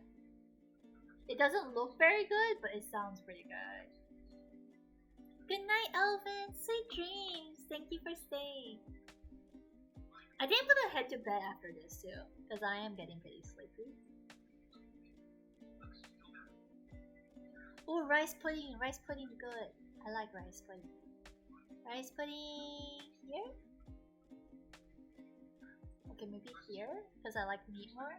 See you tomorrow, Tifa. Okay, Alvin. Good night. Good night. Good night. Rice buns. Come and get it. What's this?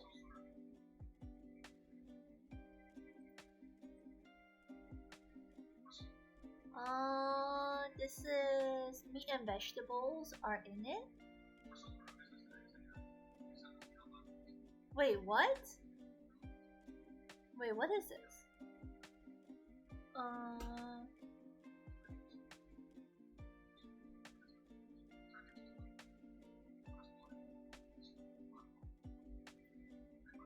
Oh, so I'm guessing the buns are empty? The fresh dough turned out into a round rested and then placed in the side of the cage to steam.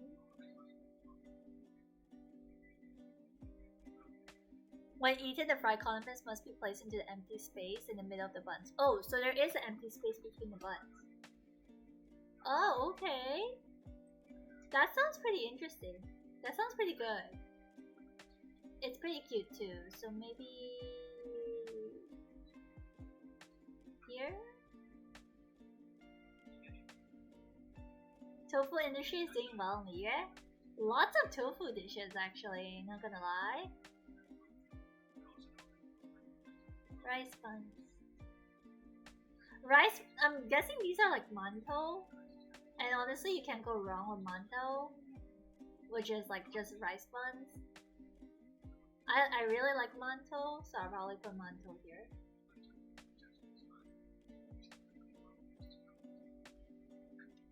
Crab roll tofu. The fact that there's crab in it, I will bump it up. As long as it's not pure tofu taste, I'm willing. I love crab. Anyways, crab good. Crab tofu can go here. Well, it is Chinese food. Tofu is common there. True. Come and get it. It looks like there's shrimp in here. Shrimp, fish, tofu, broccoli, meat. That looks pretty good.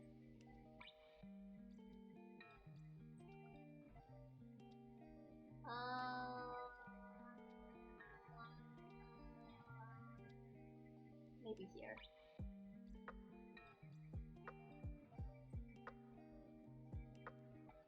Full moon egg. Dragon beard noodles. Full moon. Oh, I did this already. Fried radish balls. I don't know what fried radish balls is. Like, are they like fish balls? I can't imagine what a fried radish ball would taste like. Is it like lopako?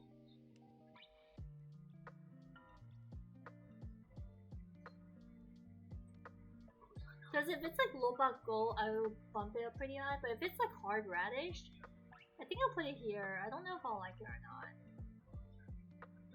If this has celery in it, I'm putting it here. I don't really like celery.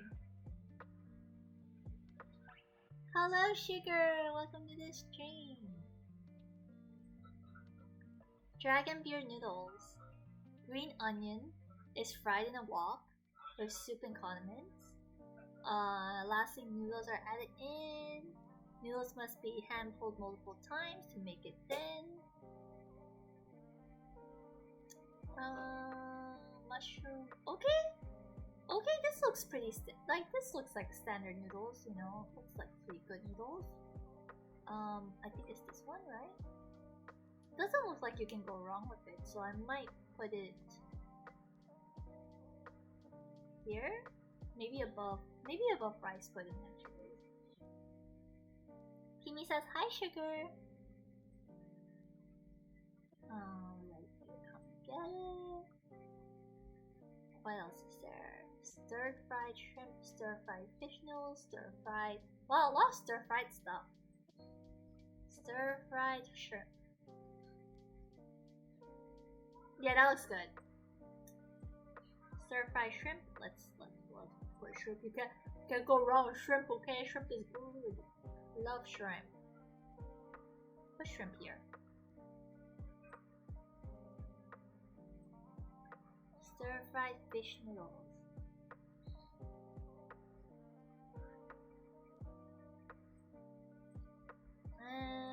Maybe I'll put that under B. It doesn't sound bad, but it doesn't sound super good either.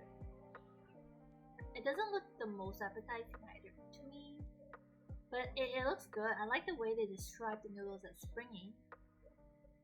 Sliced meat with given. Ooh, I would definitely like this. I love anything that has spicy meat. Spicy meat, good. Let's see what else is there.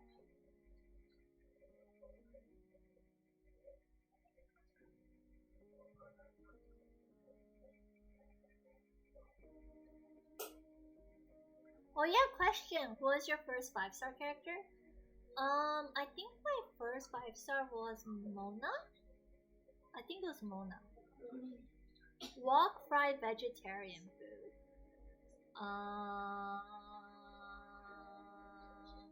Potatoes, violet grass, and matsutake. It doesn't sound bad. Sense of herb, carrot with simple rice, white rice. Potato, meat, and violet grass. It doesn't sound bad. Sorry, no meat. Potato, mushroom, and violet grass. Maybe above the pudding. Doesn't sound bad. Sounds edible. Oh, I already rated this. Jewelry soup. A simple vegetable soup. Tofu, lotus seed, snapdragon. Is there no meat in it? And if there's no meat in it, I might not like it that much. If there's no meat or mushroom in it, I probably won't like it that much. So maybe here. Yeah, maybe here. I'm pretty sure this is chicken. This is the Jiyun chicken. Chili chicken.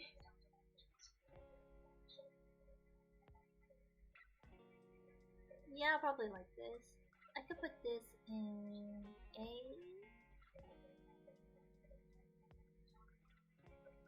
What about you guys? What was your first 5-star characters? GM Goba. Stir-fried ham or Jiyun chilies on a crispy crust made from rice and horsetail. Create a refined meaty snack.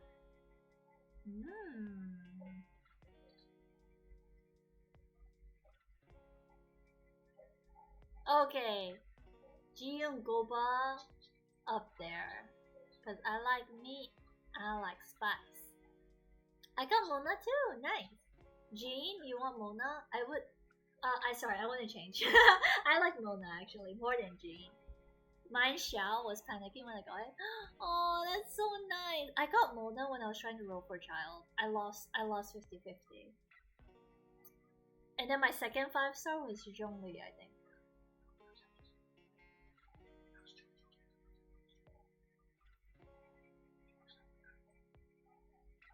Triple layer consomme.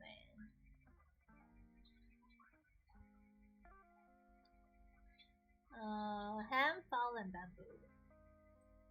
Oh, I don't like bamboo though. I will probably put it here because it does have ham and meat in it.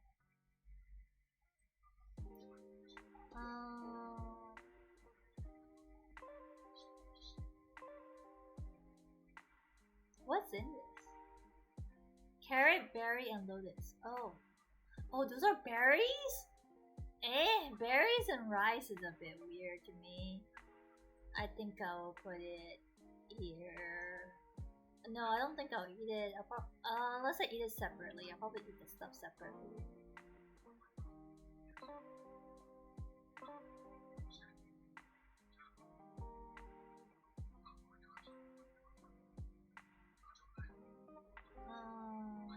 This is scallop mushrooms? It's a vegetarian dish with scallop and abalone. Wait, what? Oh, it's supposed to taste like scallop and abalone. Okay. Okay, I'm okay with vegetarian abalone. Doesn't sound too bad. I'll put it here. I think I might as well bump this down to B. I lost to Mona every lantern, right? No, really? Bob says I lost on all my cryo waifus. You mean like Ayaka, Ganyu, those characters? Yeah, they were so hot. I lost on all the hotties I wanted to. TV says I always lose if it's 50-50 on a pyro character battle. Example, Hu Tao and Klee. I lost it to D-Look twice. D-Look, you lost one pyro character to get another pyro character. That's so rough. And Eula, those three. Oh yeah. Sky says, yeah, first on Xiao, second on Shinha. Oh, you rolled for Shinha? I ended up becoming a true albedo chat instead. Ooh, steamed egg. Steamed egg, nice. Can't go wrong with steamed egg. I won't say it's my favorite though. I'll put it up here.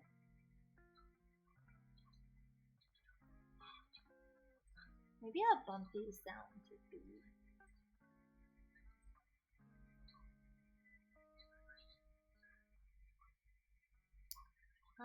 Fish. Steamed fish is pretty nice. Put it here.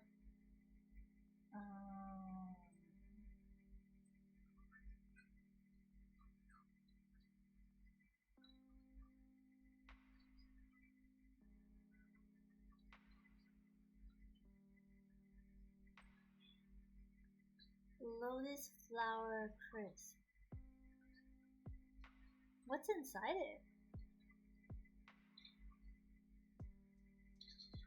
Oh, is it a pastry? If it's like a pastry, I might not like it that much. I will probably put it here.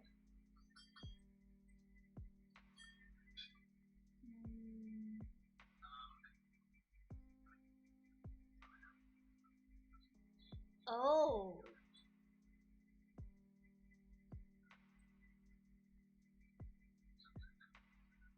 Oh, so this is like a fish, like a meat stick.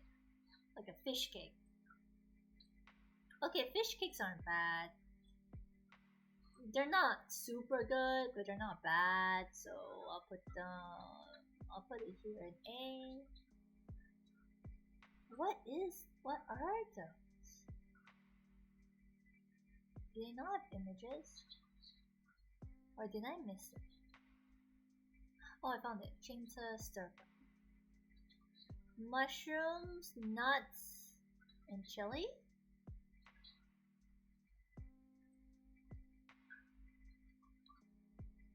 Huh.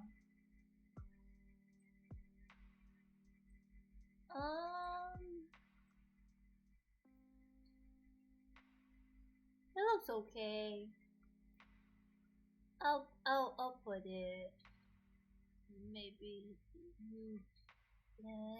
I'll put it here. Cause veggies, I'm not against veggies. You know, I have no problem with vegetables. Oh wait, I already did chicken tofu.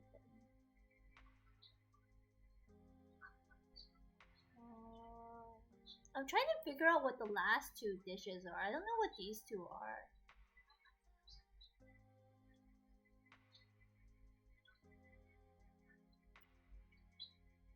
I don't see a picture of it though.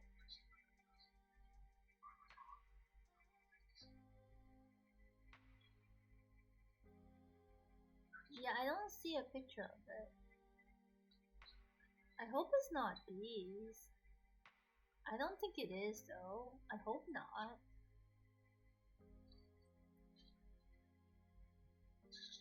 The dry hot pot tip? The dry hot pot? Is it called the dry hot pot?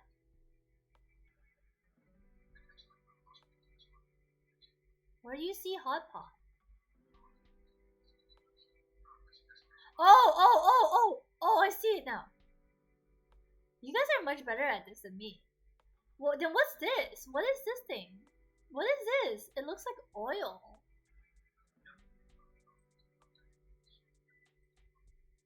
What dish is that? Okay, let me look up. A dish fried over a great flame, matsutake and ham have been sliced up, garnished with spicy condiments. You know what? Mushroom and meat, you got me. Mushroom and meat, you can't go wrong with that. It goes up there. You know the mic, right? What do you use to stream again? I use Streamlabs and I don't use a mic, I just have headphones in. I shall cook my sunshine spread for all of you one day. That'd be so nice. I was guaranteed so I wasn't too worried. Oh my gosh, you got Albedo's.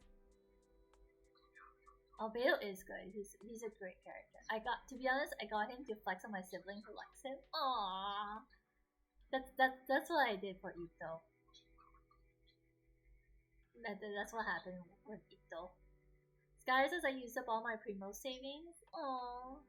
What is this dish? What is it? Someone light up.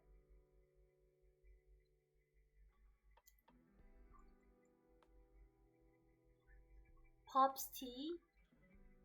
Pop's tea? Oh, it didn't have an image. Pop's tea. It's that tea! Oh, it's that tea! You know what? Tea is pretty good. Tea is pretty good. We like tea here. I think this would be my Genshin, my Liria tier list. 1,000 Mora! So expensive. So expensive. Yeah, I think I will bump this down. Actually,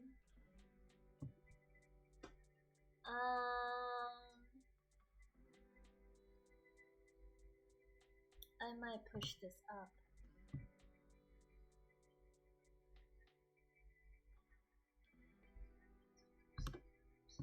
I might do that. I think this is my tier list. I won't really, like, if this is not celery, then maybe I'll put it here, like somewhere in the sea. But if this is celery and it's staying in D. I don't like celery. I really don't like celery. I think this will be my list. With my favorite being for sure like one of these two. But honestly, I would love to eat one of these 4 dishes too. Like any of these 4 dishes because it's spicy with meat. Like it's gonna be pretty bomb. Spicy meat is good. Very productive, Tifa. Thank you. Look, I was on track. I did not like go on a weird tangent this time. But to be fair, it's almost 2 a.m. and so I would likely need to end stream soon. So I'm gonna pass you guys off to Baka General. I wanna go on food hunt now, right now. I know. Instead of eating food at this time, I'm just gonna go to sleep. So you guys go to sleep, oh yeah? Oh yeah, guys, gals, and non-binary fan. What's up, Kimmy? What's up? Let's go to sleep. Yeah, sleeping is good. Good night, y'all. Good night, everyone. Good night.